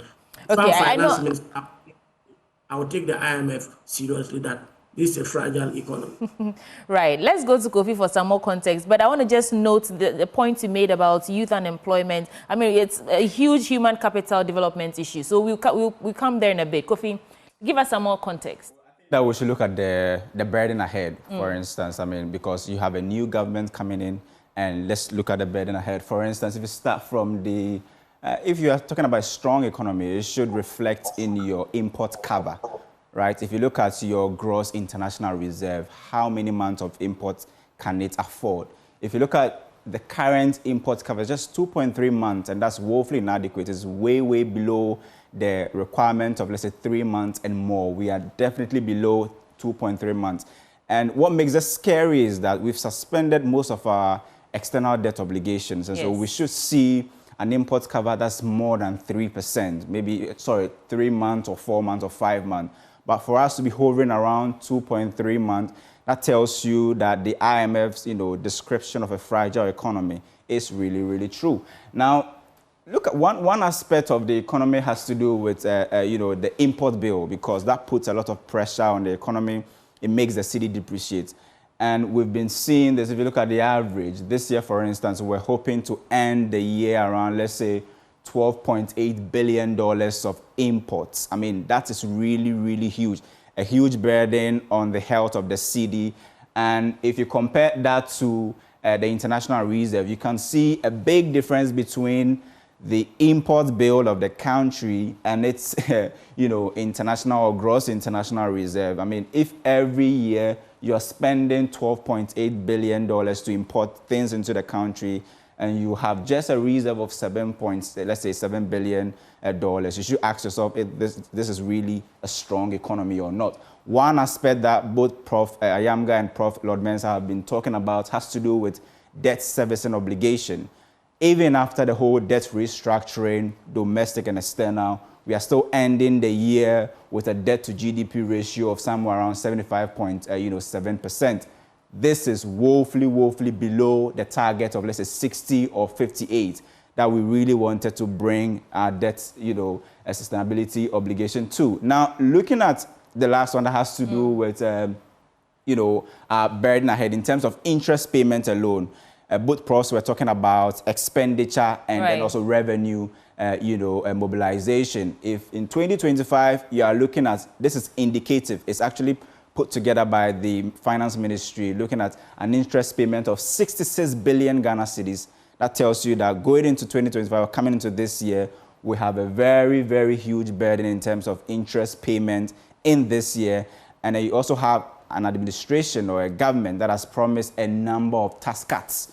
If you put together, it should be hovering around, let's say, $27 billion between 2025 and 2028. Interesting. Kofi, could kindly go back to the slide on the imports bill for me. Let me put that to both professors, but I want to start with Professor Lord Mensah. How do we turn this around? In terms of import bill versus international reserves, we are not, we're not doing so well. Yes, so, I mean, it is a huge gap. Obviously, it signals, an economy that is not doing well. Economy that is spending more to import, than its, reserves. And it has to do with how government spends. If you ask me how to turn it around, it has to do with how government spends. Government must prioritize, some, imports. Some imports may not necessarily be important as far as, our economy is concerned.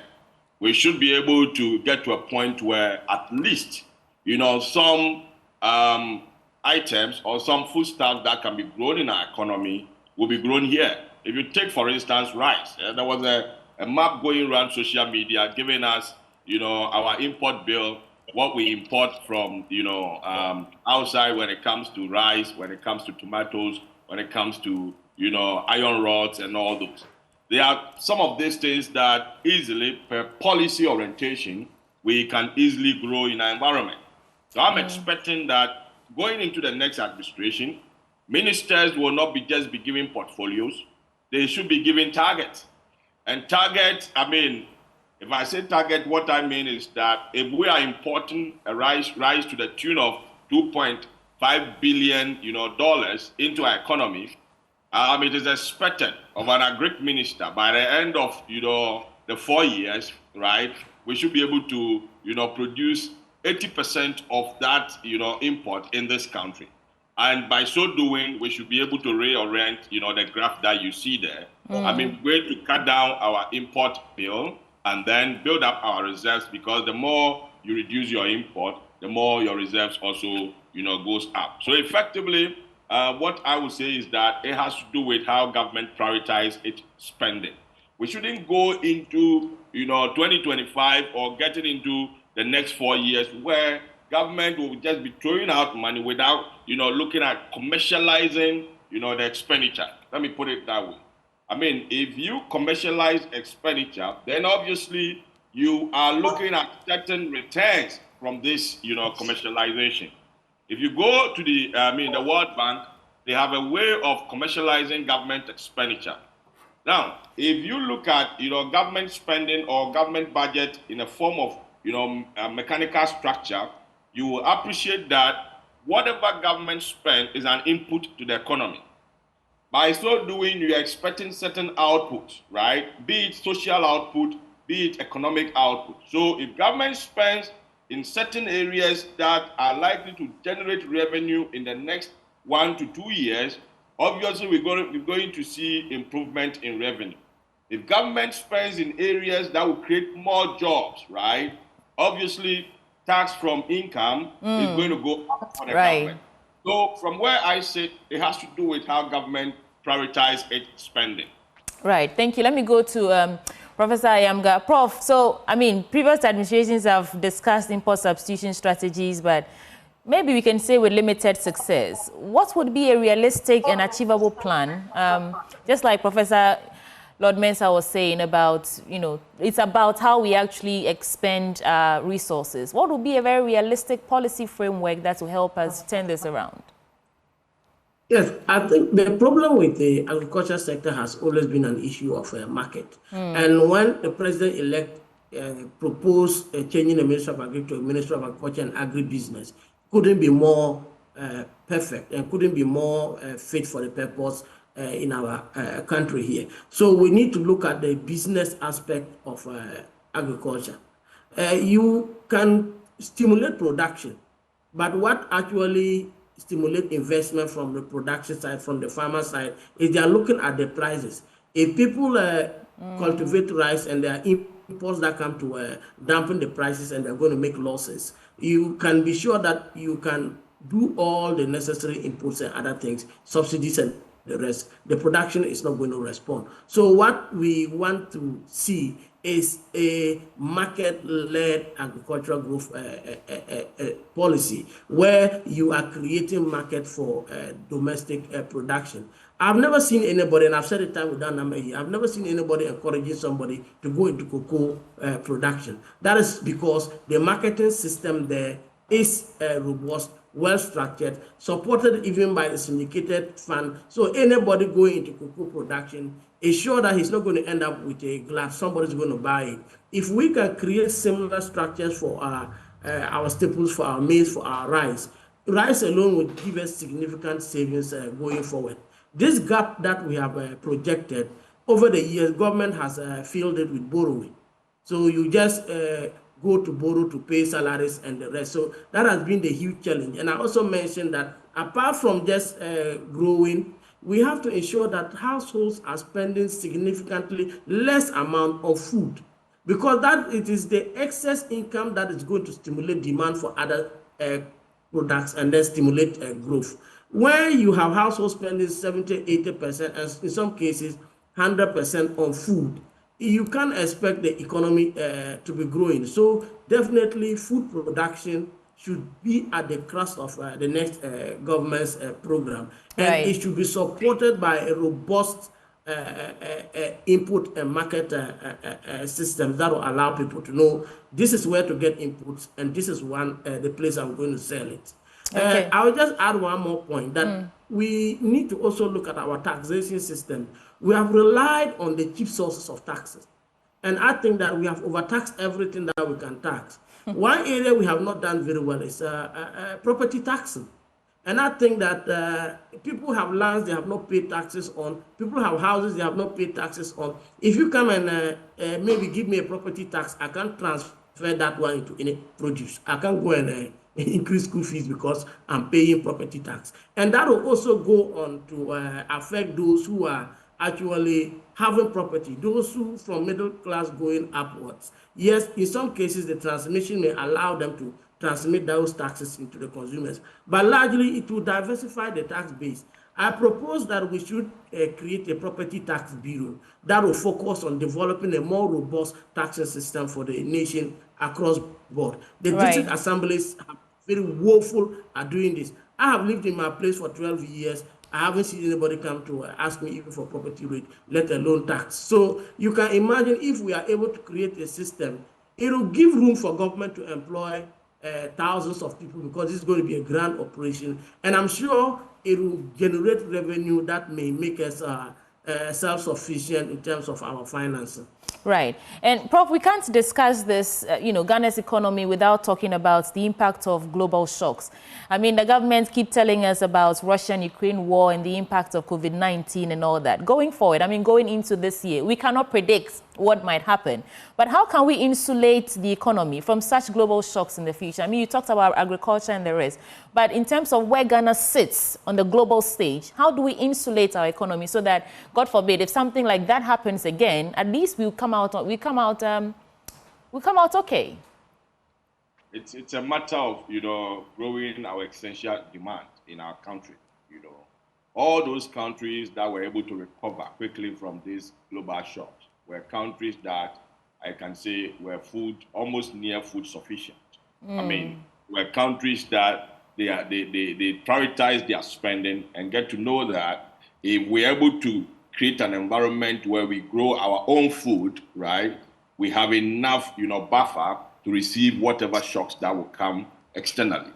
Our economy got more exposed because we're importing more in everything. Even things that we can grow in our economy, we tend to have, more import of those things than, export. So what I can tell you is that it has to do with how government is able to identify, the essential needs of the country. I mean, I always use maize as an example. If you grow maize, a child that has been born by 6 months after the, how do they call it, the exclusive, breastfeeding, he jumps onto maize consumption. So from where I sit, we have to be able to prioritize some of these things and ensure that we grow our own and we get to a point where we can even export, maize in this country. We shouldn't have problem with this, global shock. If global shocks will tend to affect your economy, it's normally through, fuel prices and other things. And, if it will pass through fuel prices and you're able to grow your food and other, essentials in your economy, you won't have much problem. But a situation where global shocks is attacking your economy through food consumption and then also, fuel, then it becomes a problem. You have a double exposure that it will go beyond your control. So from where I sit, all these shocks, happens everywhere globally. And I mean, it's a systemic thing, but countries that recover are countries that are able to prioritize their essentials and they grow them in their own environment so that they can easily absorb some of these shocks. Thank you. Kofi, do you have some more context for us? Well, absolutely. I mean, looking at the economic aspirations of the incoming administration, they seem to be hovering most of their 112 economic promises on the 24-hour economy, which will also take a lot of, strength from a very stable energy sector. You can never talk about an economy without talking about the energy sector because that's what drives the economy. And we know that currently, this is an economy where about 64% of our energy mix is about thermal, plants, which means that every year we need to make room for about $2 billion to buy fuel. Now, this is according to the World Bank in terms of our energy sector shortfalls. Shortfalls meaning that if you look at what the sector players are able to generate, let's say ECG versus the actual cost, what is the difference? And who is to bear this, huge cost that we see on the smart world? Now, if you read what the IMF has been, or the World Bank has been saying about Ghana's energy sector, this for me is the scariest part of the whole, Mahama administration, looking at it from 2025 to 2027. what the John Dramani Mahama administration is going to face is what we call the energy sector shortfalls. Where are they going to find, this year, for instance, almost $5 billion as energy sector shortfalls. That's a huge $6.6 billion in 2026 and $8.2 billion in 2027 before he ends his administration. Now, this estimation was done without bringing into, the equation the 24-hour economy. If you bring on board a 24-hour economy, it means that your energy consumption is going to increase. That tells you that if you do the estimation again, you may see the energy sector shortfalls increasing significantly, even beyond what the World Bank projected this year or last year, getting to the last part of last year. Now, for me, the energy sector is key, right? If you are able to have a very stable energy sector, that is when almost all the other sectors of the economy will respond. I mean, when the cedi is depreciating, the first thing it affects is the energy sector, right? Because you have ECG that does most of its operation in dollars, but collects revenue in cedis. And anytime they are about to pay, their debtors, they pay them in dollars, they do the conversion, and there's a huge difference between the forex losses. How are they going to make sure that that stops this year beyond? If they are not able to solve that, trust me, we wouldn't be going anywhere else. You can bring the most beautiful economic policy, but if you are not able to solve the energy sector problems, we will be at the same place that we've been since maybe 2017. Let's pause on this energy sector. Looks like we are doing a sector-specific focus. But Professor Ayamga, let me throw this to you. This looks like huge work ahead of the incoming administration. Are there any lessons that they can learn from the outgoing administration to help them actually shape their work for them so that this huge figures that they must cough up in order for our energy sector to survive becomes doable? Oh yes, they can learn a lot. Just don't do what they are doing. That's the that's simple, huh? They have to do. The biggest problem has been we've tended to approach our energy sector as two independent entities, focusing on production. When we are focusing on production, we are not thinking about the distribution. And when we are talking about distribution, we are not thinking about the production. So that disconnect is causing huge losses.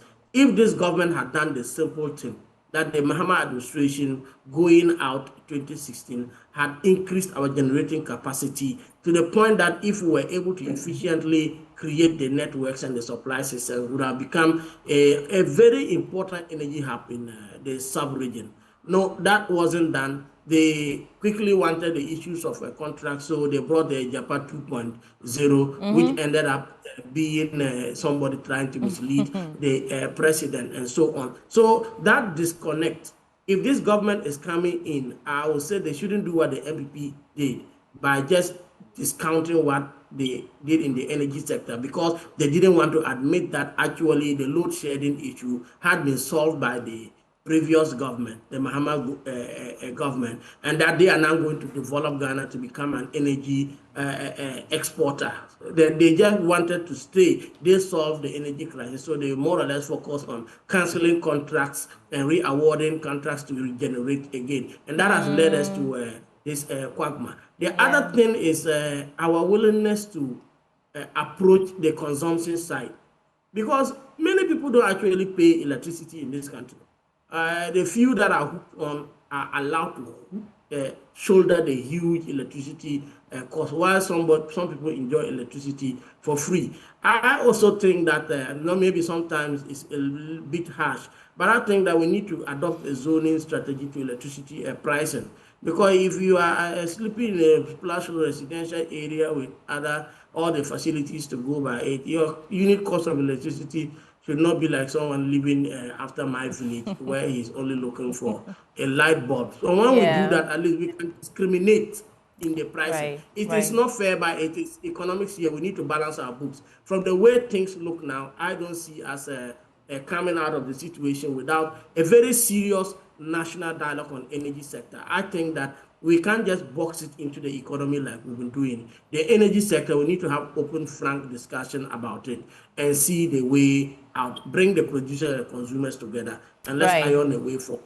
Thank what you. What I'll tell the current government is, this guy, government, outgoing government, have done a lot of things wrong, but there's something right that they have done. Look for that and continue. Ensure that we build on our successes rather than try to project the failures of the outgoing government. Thank you. And Professor Lord Mensah, Professor Yamga is saying we should have an open and honest conversation about the energy sector. And I think we can start by admitting that, you know, the energy sector debt is a recurring issue. It's not something that's just popping up, with IPPs always threatening to shut down over unpaid arrears and all that. How can the Mahama administration sustainably address the energy sector's issues without further increasing our national debt? When you look at the figures that are being populated, it's scary, isn't it? I think we may have to look at, you know, energy as a private, you know, product rather than a public, you know, product. You know, we are struggling with energy because we see energy provision as a government or let me say public goods. You know, if we tend to see it that way, then even tariffs, you know, payment becomes a problem. And that is where we cannot differentiate between, you know, someone who is at a high-end consumption and someone who is at a low-end consumption, because we see it as something that is being provided by government. And like I mentioned earlier, we may have to look at it from the private, you know, perspective. I mentioned that, look, the posture of the economy by this current administration should be in such a way that it will be able to attract private investors. And from where I sit, you know, government can partner with the private man. And that is where we expect most of the, you know, PPPs and other things to come in when it comes to, you know, the energy, you know, sector. So government should try as much as possible to offload, you know, some of the burdens when it comes to energy to the, you know, private sector. And possibly private, you know, sector comes in with this renewable investment and other things, rather than holding it on public purse and seeing it as a public good that we cannot, you know, commercialize it and appreciate, you know, what the energy sector is. We all know that it is the spine of every economy. Without good energy sector, there's no way economies can grow. So we have to look at it carefully and ensure that we see it beyond being a public good rather than, you know, instead of, you know, private, you know, good. Gentlemen, time is not on our side, but Kofi, I want you to conclude on your presentation. Run through it quickly for me, and then we wrap up. Yeah, I mean, beyond the energy sector, there's also some dollar obligations that 2025 will be very key. This year, the John Dramani Mahama administration should know that they will be resuming some of their debt servicing obligation in the international space. So we are looking at the Eurobonds, for instance. If you look at the debt servicing obligation starting from this year to, let's say, 2028, you can see that it's averaging around, let's say, $1 billion every year. Now, this year, for instance, we are looking at a debt servicing obligation, which is more than $600 million in just the Eurobond space. It could go as high as $1.3 billion in 2026. So 2026 will be a very crucial year for the John Dramani Mahama administration. It will be a make or break year for them. Why? Because you have big tickets in the Eurobond space coming up, $1.3 billion. How are we going to generate that money to pay? Especially when you look at most of the commodities, especially cocoa, that brings in the forex. I mean, it's not really bringing in. And I mean, if you look at cocoa, for instance, this year we are hoping that it should get closer to the 2 billion mark. But most of the data that we've seen shows that we may not get $2 billion this year. Right. And that's the burden ahead. That's the burden ahead. Professor Yamga and Professor Lord Mensah, I'll give you a minute each to give me to conclude on your thoughts for me as we look at the expectations ahead of John Dramani Mahama. Let me start with you, Professor Lord Mensah. Yeah, clearly, the economy that we see now is in a fragile state. And what I can say is that when economies are recovering, it's challenging. We shouldn't, politicize it. We should come out clearly. And I always say that the first quarter of next year, or this year, that we have entered the year already. First quarter of this year, it should be more or less a state of affairs. The new administration bear, what exactly the economy is to Ghanaians, rather than, coming to cover up things. So I'm hoping that the transition team is doing a good job trying to get every detail of everything, so that we can get to a true picture of the economy for us to take off. They shouldn't hide anything because, I mean, for people to accept you and vote over 1.7 billion, which I call it more or less a revolutionary, voting, it means that they need something from you. And it has to do with information, when it comes to economics. Whatever is in there, let us know so that we all appreciate which direction the economy intends to go. Rather than, having a political undertone when it comes to the economic indicators. Because the past years, all the economic numbers that we see have been more or less politically kind of motivational economic numbers. Because you see our developing partners telling us one thing, and then, the government also telling us, another thing. And from where I sit, a true information when it comes to, an economy is to get it from a third party. The one that is sitting by the numbers normally sometimes will politicize the numbers. So the current administration must tell us the true state of the Ghanaian economy, at least in the first quarter. We get to know, what the economy stands on. Well, all eyes on that budget, the very first budget, and let's see how they play it out. Professor Ayamga, you have the final word. Yes, I think as the president-elect has rightly pointed out, there needs to be a very serious relook at the IMF program. So I'm expecting that we should attempt to renegotiate it, to provide for some space, fiscal space for at least the president to settle. I'm looking at a program that will anchor on our agricultural production and food self-sufficiency. So we should build our renegotiation program based on this, and then ask for maybe some change in the current arrangement with the IMF. That is the way to buy us some space to help us meet our debt obligations and still ensure that we are investing to promote growth in the economy. But I have to agree with my colleague, Prof. Lord Mensa. He put it right. It's not a motivational speech issue. And we are not a girlfriend that you need to sometimes hide some of these things. Let us know the true state of the economy. It is a very key demand of Ghanaians. If you were on election duty, like I was on election day, you saw the anger with which people were on the queue. I saw a woman confronting somebody attempting to give her money. I said that this was done and dusted.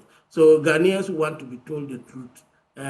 After you marry a woman, she gets to know all the truth. Ghanaians want the incoming president to tell us so that we can move on. But they expect the social contract to be implemented. And he should be honest with us, and then let's see how we can balance this.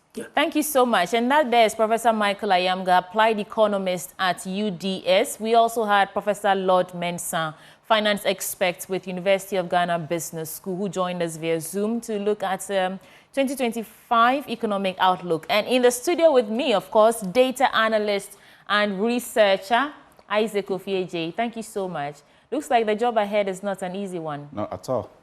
But we'll come out strong, you think? Absolutely. Yeah, thank you so much. And please stay with us, because right now I want to take you to Dome Kwabenya constituency, and we're gauging the mood. Reactions are pouring in now that Elipli Makrudu has been declared MP-elect for that constituency. The very first time that an NDC candidate has won that seat. My colleague, Collins Frimpong, is standing by for us. Collins, what's the mood there? December 28, the EC said it could not accept the results because the results from that polling station, which was entered on a wrong sheet instead of the pink sheets, they could not accept that particular results. But after investigations following that, the EC and the parties have all resolved to accept the results, declaring Elipli Makrudu of the NDC as the parliamentary member elect for the Dome Kwabenya constituency, making her the first NDC candidate to represent the people of Dome Kwabenya, one of the largest constituencies in the country. So here currently at Kwabenya, one of the biggest communities in the constituency, at the Abuba Junction, I'm here to engage some of the residents or the constituents to sort for their expectations ahead of the January 7. Good morning. Please, what's your name? Please, my name is Richard. So far, what do you make of the parliamentary elections and the whole elections which occurred on December 7 till yesterday? What's your reaction on that? Oh, we just thank God for what's happened, and we are very grateful for the for everything. What is our prayer? Our prayers is Madam Eli Pumakru should be the member of the parliament for Domikoya for the first time, because we have been over coalitions for 20 good years. Michael Kwe was MP for 12 good years. Adrasa for 8. That's Michael Kwe senior. Senior. Was a member of parliament for Domikoya for 12 good years, and Adrasa was a member of parliament for Domikoya for 8 good years. That's 20 good years in Domikoya. So the youth of Domikoya haven't seen anything done from the MPP, not even a road for Domikoya. So the youth of Domikoya decided that this year they are going to vote massively for Eli Pumakru to be the member of parliament for Domikoya. And this year, the first of the history of Domikoya, NDC will take this seat. So we thank God, and this victory have come. And we thank everybody. We thank the youth of Domikoya. We thank the assemblymen, the unit committee members, whoever help Eli Pumakru for this victory. God should bless everyone. And I thank the EC for his massive work that was done. Because it's not easy to pass through this. Because Domikoya is the largest constituency in the whole Ghana. And look at just one police station. That is Abokobi Women's Bank. And the issue started on the 8th, right? Yeah, we started on the 8th. And that means the issue about putting the figures on the white sheets, and they put it on how they call it, the training sheets. And yesterday was the day that the agents came in to solve everything. So we just thank God actually this thing happened yesterday. So what's your expectations for Eli Pumakru going to 2025? She is starting work on January 7th, first NDC MP as a constituent. What do you expect from Eli Pumakru? I expect much from Eli Pumakru. I expect much because this is the first time for her to be a member of parliament for Domikoya. I expect her to do a lot because we want to maintain these seats forever. So what we need, our roads, we need jobs in Domikoya here. As our vice president said, Women's Development Bank, we need it in Domikoya. The youth need fire service. Even Domikoya here, we don't have fire service in Domikoya. So in case of emergency, you don't have fire service station? No, in Domikoya here. We don't have even one. Even Aswete, we don't have one. The park that we play, we don't have anything here. So I'm praying and moving for that Eli Pumakru is going to deliver all these things for the Domikoya youths. A fire service station, we need it. Because if in case of emergency, unless a car from our Medina or how they call it, we're moving to your place, please. Everything is. And we are praying that Domi Market, the phase 2, we have to continue. The Abokobi Market, the Gai's block, we are going to maintain it. And then the school, the E-block, we are going to maintain it. So I'm praying for every Pumakru. It's going to do much. Then I have the trust, I have the confidence in Eli Pumakru. That's going to deliver everything. That's the promise, as the campaign message is going to deliver it. Thank you. Right. Good morning, please. What's your name? FM Eric. Mr. Eric, so far elections now because of Domikoya constituency in Munina, Enra Eli Pumakru winning as parliamentary member for this particular constituency. Elections nina dey na wadwen kire wo ho ne say. Fine. If you say be kind of radiasi say election no akọ asundwem a bibia nsi wo oman mu nyina Domikoya ka ho. Na the titiri a me ka afa ho ne say Domikoya ha say aha so pa constituency so. Ana Eli Krim ani NDC for my bre and omanya seat no ono akasa kwa o kasa no ne kasa yemu no o kan say osono ukuna o ya abo kese o bre ansa no de waku no enti se wayen kakra ka no abedi akonwa ne de a me dia me driver ni me car ni suo no ani blue one ni suo no mo no madwuma me pesa me ye ni say ekwan na me menya ho mfa so a me so me ne me yire ne me ma ebenya bi de say de be ya me nko shop me ko to ade ba ensei so otimi ya kwa no emam na me manage a me nko a ne vote ya media me ye MPP ni me kan che premier say bia me MPP ni but this year yes science the entire science say MPP for no omo ye onkofo bia omo ba omo the delegate for ba gisi Kennedy wi no ma ba ka che say enko to aba ma ayifo ti omo hwe sa de ni ye eno na amwa omo no delicate for jiska kese na ye ne e down no ma be sa be pa ya cho say enko to aba mamodi a eno na edi amu hwamo no enti this year ya to ma akurugu no hwe de enti a okoi edi to no won so mpaja no ho hwe emfutu ma mo hwe mu gina se mahu da bia ye ne wo ha say ye kotonsuo busa anopa ye pe owo ye pe so mo ba na jiska ne kotonsuo ne de gu kwa so se de be ya kata o gina na wo bo wa so enu ti ka hu bi ene ayi MPP ayden ahwefom it is a kurugu so wo ba de a ye de hwe de papa kase bi amfi ne ho onwa na kwa we sei entimi ntom se kwa we etimi tom na ye kama obi e bebo ni din ono aso de ni din be den ebekọ so hu se seat na ho no no nye ni seat obi dia no ba baji ka hu so obi dia ba baji ne dia enipa ko na ni we den e wo ho obetima sa ba baji ba. Well, as reactions are pouring in from Dom Kwabenya, we're also getting ready. You know what they say, new year, new life, huh? I'm sure today most of you will be writing out your New Year resolutions and all that. And we on the AM show want to help you do that, especially when it comes to your finances.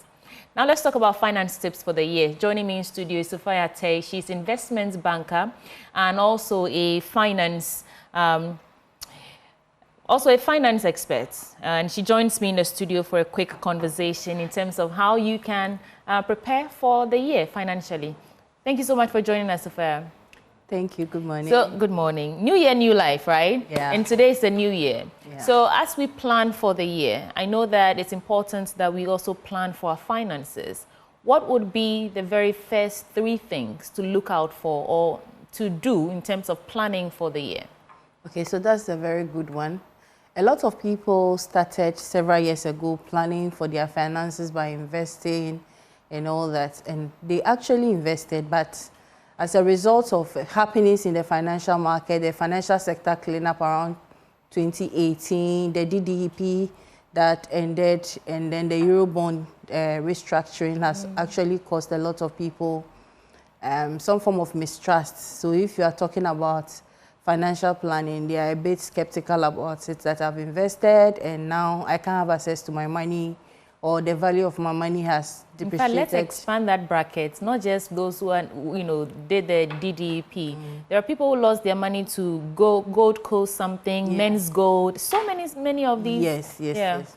So there were people who invested in with unlicensed companies like the Men's Gold. And there were people who also invested with licensed institutions like Gold Coast, First Bank, and the likes, and have had their fingers bent and all that. So people are very skeptical about it. But the truth is that investment is good and will always be good. All goals can be achieved through what? Finances. So we cannot say that we've had our fingers bent, so we will not go back to invest. I just wanted to introduce that caveat before we start the conversation. Yes. So now we know that, of course, it's good to plan your finances, whether the year showed you shaggy or not. You have to do that. And I know that budgeting is pivotal in the successes of everybody's plan, because if you don't plan your expenditure, you just spend everything and anyhow, and you might end up right back in debt or right where you started. So now I'm curious to hear what the tips are. Okay, so the first point is to set a financial goal.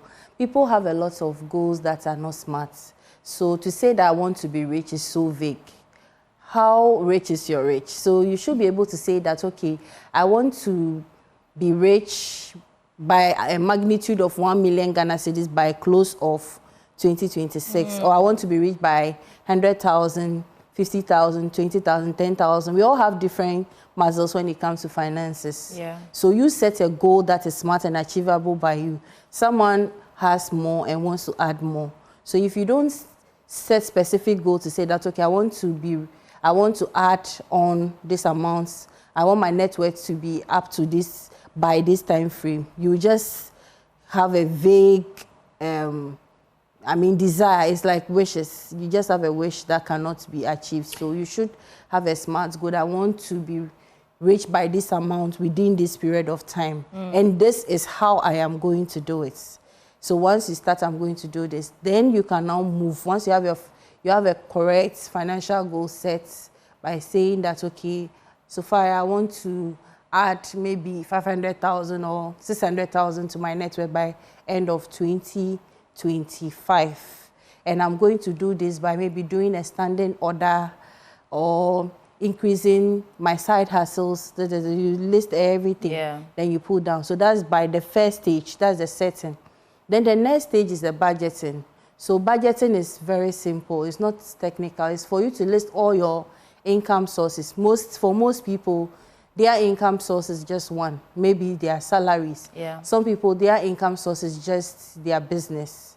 It's just their business. So you will list all your income sources, at least two. Maybe your salary, your side hustle, and then you list all your income sources. Now you come and list all your expenses, both needs and wants. So when you take your expenses out of your income, you realize that the income lines may just be one or two, but the expenses are very long. Like primary school students actually going to match and all that. The expenses are very, very plenty. So once you take them out and you have a positive figure, it means that you have a surplus. But if the figure is negative, it means that you have a deficit. And there's a saying that if you are in a hole, you don't have to dig deeper. So once you do your budget month on month, and you see that by the beginning of the month you've done your budget, you see that you don't have enough, then you have to ask, how am I going to fund this shortfall? Am I going to take a loan from somewhere? Am I going to get a gift from somewhere? Then it helps you plan so you can put your life in check.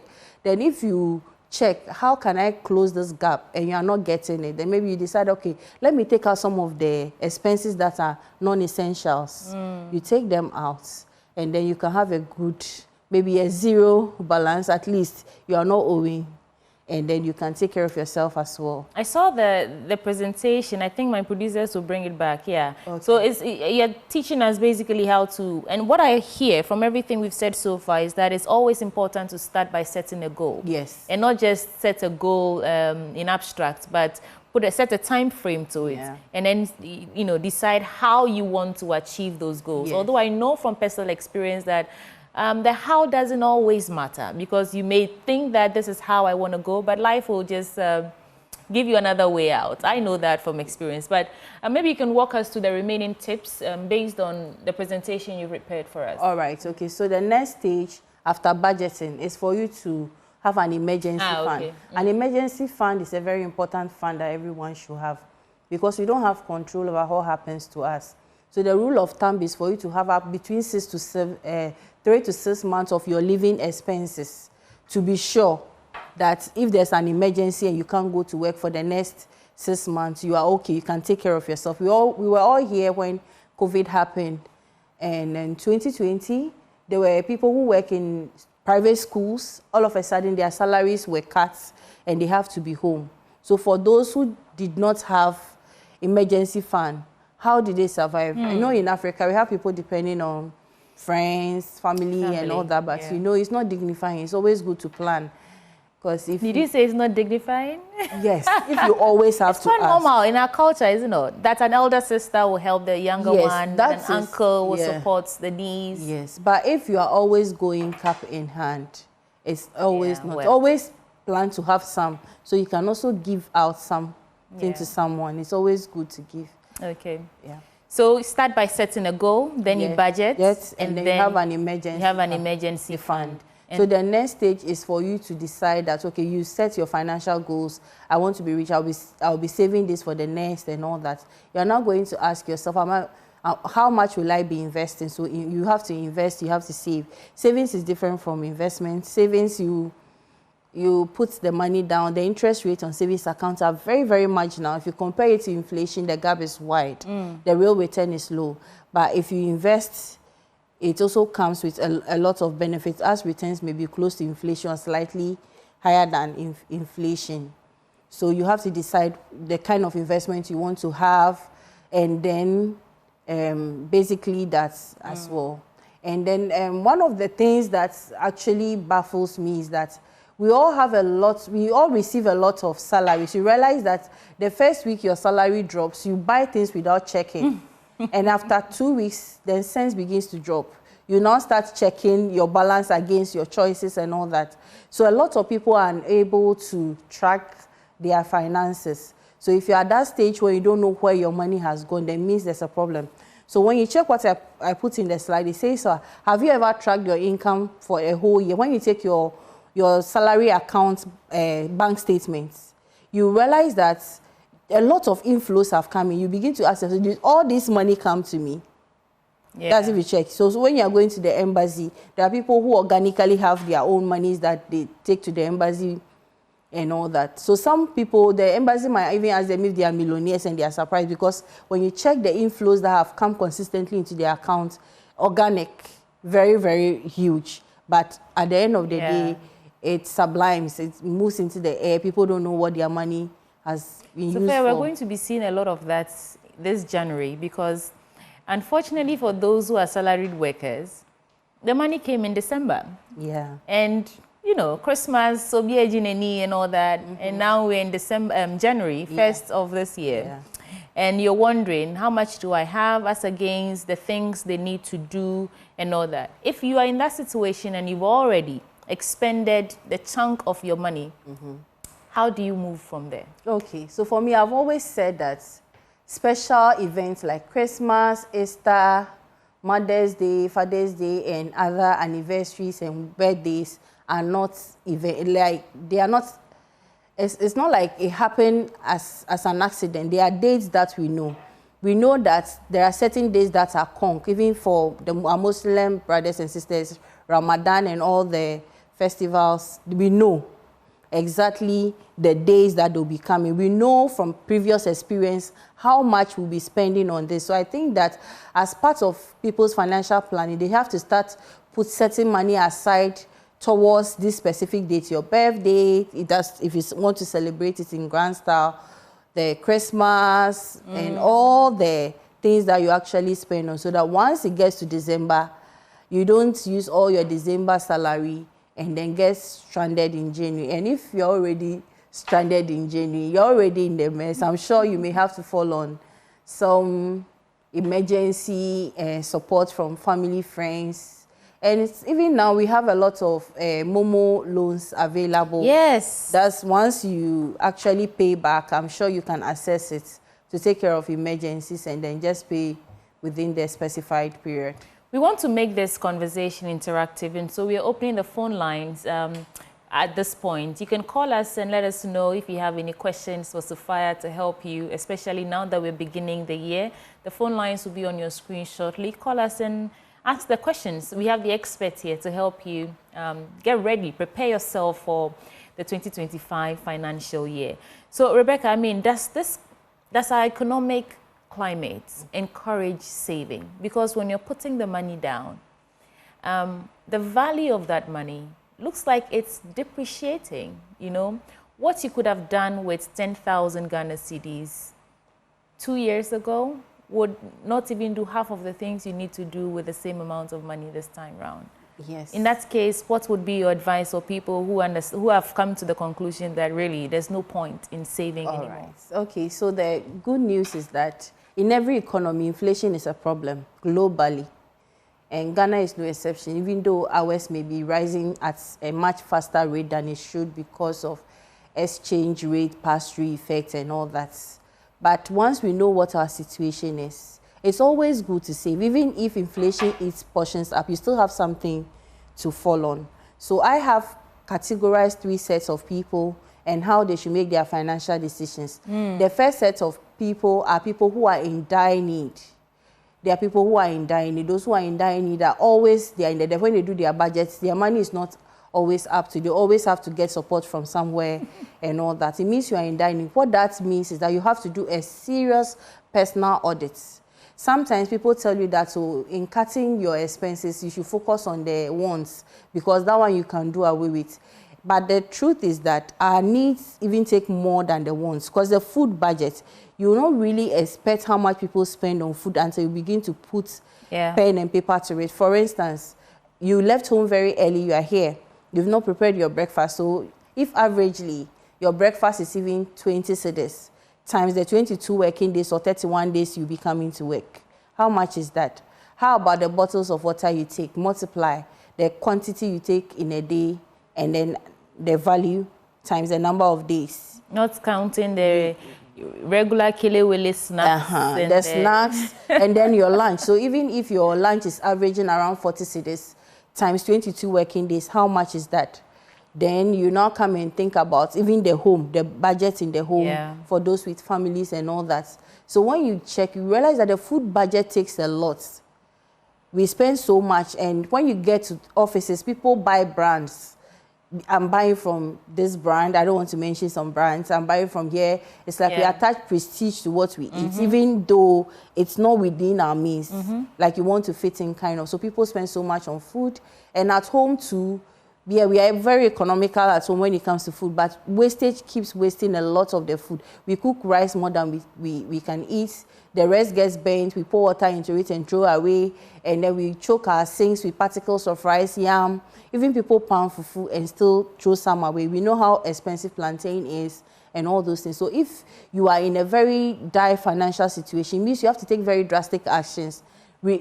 Readjust your options. Instead of maybe getting a breakfast that will cost you 20 cedis, you may go for Hausa Cocoa plus Kose. Right. And then... So let me interject briefly and speak to Ben. Ben is calling us all the way from Tema. Ben, good morning. Happy New Year. Speak up and don't listen to me from the TV set. All right, thank you very much. Okay, go ahead. I think it's a very nice program, especially for the beginning of the new year, and teaching on finances is very important. Personally enjoying the program.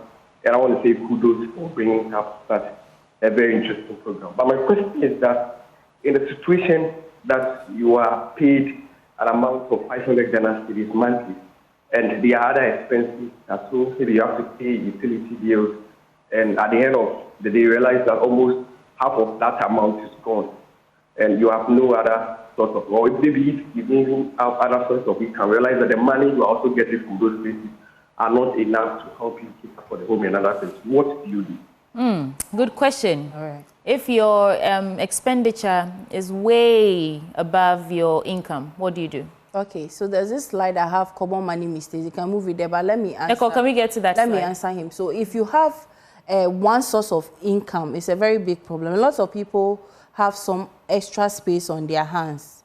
It's only in Africa that a lot of people are not interested in acquiring other skills and then you generating the slide before this and generating money out of it. Generating money out of it. So you may want to get another income generating. Is this it? No, I okay, think the one before this. Yeah, no. So it has a common money mistake. Okay, so one of the common money mistakes is having one source of income. When you read Ecclesiastes, it says what? Invest in 7 ventures, yes. In 8, you do not know what disaster may come upon the land. So this verse actually speaks about you having a diversified source of income, like whatever you are doing. By all means, sell something. In your office, people always need something. You can sell something. You may even volunteer your services. And in this day and age, there are a lot of virtual jobs that you can acquire some skills so that you can remotely work in other jurisdictions and earn extra money. True. You can even do home teaching for people's kids. At the end of the day, you are building strong relationships and then also making money out of it as well. And to add, again, one of the evidence is that most of the richest people we see in the Bible said, well, Abraham was rich in livestock, gold and silver. And even those who believe in the Proverbs 31 woman, it says she had many different sources of income. And all the rich people we have in this country and around the globe don't have one source of income. So even those who are rich have different sources of income. You and I cannot afford to have just one source of income, especially no matter how you adjust, your income is not fitting your expenditure. And our caller said the utility bills and all that. One other thing I've noticed is that when it comes to utility, it's usage-based. The more you use, the more you pay. So some of the habits we need to do is to off our lights when we are not using it, close the taps when they are close it properly. Some of us brush our teeth with 5 cups of water. How significant is that? Do you think that really contributes to the excesses? It contributes to the excesses. We take so much tissue than we actually need, and then we discard. There's so many things. Once you are in a dire financial situation, you have to take drastic actions by cutting waste as much as possible. while in the medium to long term, you work on getting another source of income, even if it means you have to learn a new skill, learn some digital marketing, learn some coding or something. So I'm enjoying this, but let's usher in Ali now. Aliu is calling from Takrady. Aliu, Otenden, Afishapa, talk to us. Talk to us. Yeah. What's the issue? I'm enjoying the program, but my question, I wanted to put a question to the lady. Yes, go ahead. Yeah, my question is about the financial what she was explaining. And in case of maybe a death issue, how will you go towards it? Did you say death? That you can plan towards birthday. Aliu. Event that you know definitely it will come on your way, so you can plan towards it. But what about death? Death, you can plan for death. That is why I want to ask her to explain that question for me. Okay. So thank you so much, Aliu, for the question. Yes, death is something that actually disrupts everybody's life, families and all that. But as part of financial planning, one of the things we can do is to try as much as possible to have life assurance products that will ensure our immediate family members and dependents, so that if there's an emergency like a funeral, you can fall on those life assurance, the benefits that comes with it to take care of the emergency. And then also we need people, we've seen people die and all of a sudden their children become their life becomes messed up. There are lots of life assurance products that people can actually sign on to pay the premiums. By that you mean insurance, right? I think it's commonly known as insurance. Yes, but when it comes to those ones, life and all those things, they are assurance. So life assurance products. Okay. So you have to do those ones so that it comes in to cushion you in times of distress. Yes. We say we should plan financially, but in life we are spirit, soul, and body. So whilst you plan the physical, you plan the spiritual as well by praying. But no matter how we pray, no matter the measures we put in place, because we are mortals, yes, it happens. Right. So, but let's make the burden lighter by trying as much as possible to actually invest, and then people should have some 1 or 2 properties for their family if they have, and then people should find means and ways of investing in trust for their immediate dependents and all that. Okay. I hope it's Ali, we hope you got that answer. Sule is also calling us all the way from Bolga. Sule, thank you for joining us and Happy New Year. So what's your point? Please, my question is that please, I'm a student, what do you call it? A first year student of university. And my question is that I want to ask, how do we save emergency fund? How do you create the emergency fund? Okay, thank you, Sule. We'll answer your question. All right, Sule, thank you for the question. So an emergency fund is maybe you investing that or saving a particular amount and knowing that that amount is allocated towards your emergency. So mostly we have, as a university student, there are lots of mutual funds and unit trusts that actually has with as low as 100 cedis, you can start, and then in multiples of 50 cedis and 10 cedis, you can always contribute. So once you are a student, from time to time, you get tips from your uncles, church people, when you tell them you are going back. And even when I was in school, I was in Ashesi. In Ashesi, I was working in the library. So I was being paid whilst working in the library. So whilst in the library, I'm reading, I'm also coordinating stuff and earning something. So as students, you can earn by what? Doing something. You can volunteer to do research for people. When I was in the university as a student, I was doing people's assignment for them. I don't want to mention the institution, people's thesis and things, and charging them for it. And I was using that to take care of my own needs. So as much as possible, as a student, one of the biggest currency you have is your time. So why don't you invest that time in learning new skills, and even with the skills you already have, doing people's research for them, teaching people's children, and all that. In fact, if I can relate, really I did that in school as well, and I made some money. You know, But Tahiru is also with us. Tahiru, all the way from Tamale. Talk to us. Good morning. Good morning, Tahiru. What's the question? Please, I need a serious advice from Madam. Go ahead. Actually, I completed HND accounting about 11 years now without any job. But fortunately, for the past 8 years, life was good for me because I was doing papa and I was getting some small elsewhere. So I was able to lift up myself small. But it got to a time, almost 6 years, 7 years now, since I've just gone into training. I don't know what to do now. And I happened to put up a building, and it's an uncompleted 5-bedroom. As of now, I've not been able to roof it. But now I'm into animal farming. So I'm contemplating in selling the building to continue with the animal farming because that one too is more profitable. But I'm always confused as to whether I'm going to take the right decision or not. Though my passion is on the animal farming. So I need a serious advice from you people. The conflict of pursuing passion and Sule, Tahiru rather, from Tamale. Okay, that's a very good question. So as much I really am very proud of what you have achieved for yourself. Having to finish school without job and you've been able to achieve so much for yourself. A lot of people have worked for several years but have not been able to do anything meaningful like what you have done. So kudos to you.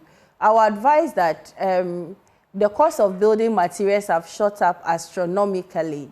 Both cement, blocks, nails, and iron rods and all that. For you to have gotten to where you've gotten to, I don't think it is financially prudent for you to sell that and want to invest that. That is actually my personal view. I think there are other means and ways you could have done it. And the thing is that most of the time, one thing is that when you are building a house, whatever money you put in the house stays in, it doesn't come back to you. So when you are a beginner, it's important for you to start with some 2-bedroom and then you finish and then you keep adding the rest to it gradually when things become more stable for you. But if you go and erect a huge edifice like 5-bedroom, that's a lot. You are going to spend so much in terms of, even if they are doing measurements for your roofing, the wood, the roofing sheets, and all the things that come, even the electricals, you pay so much for it. So it's as much as possible. One advice to listeners is that if you are investing in such intensive projects, you should, as much as possible, start with something that is manageable. But my advice to him is that the farming, the animal husbandry he's doing, he can register that business. And then whatever he's doing, he should be doing, his business should be registered, create an account for the create an account for the business. And after creating an account for the business, you can be depositing. Anytime you sell something, you deposit it into the account.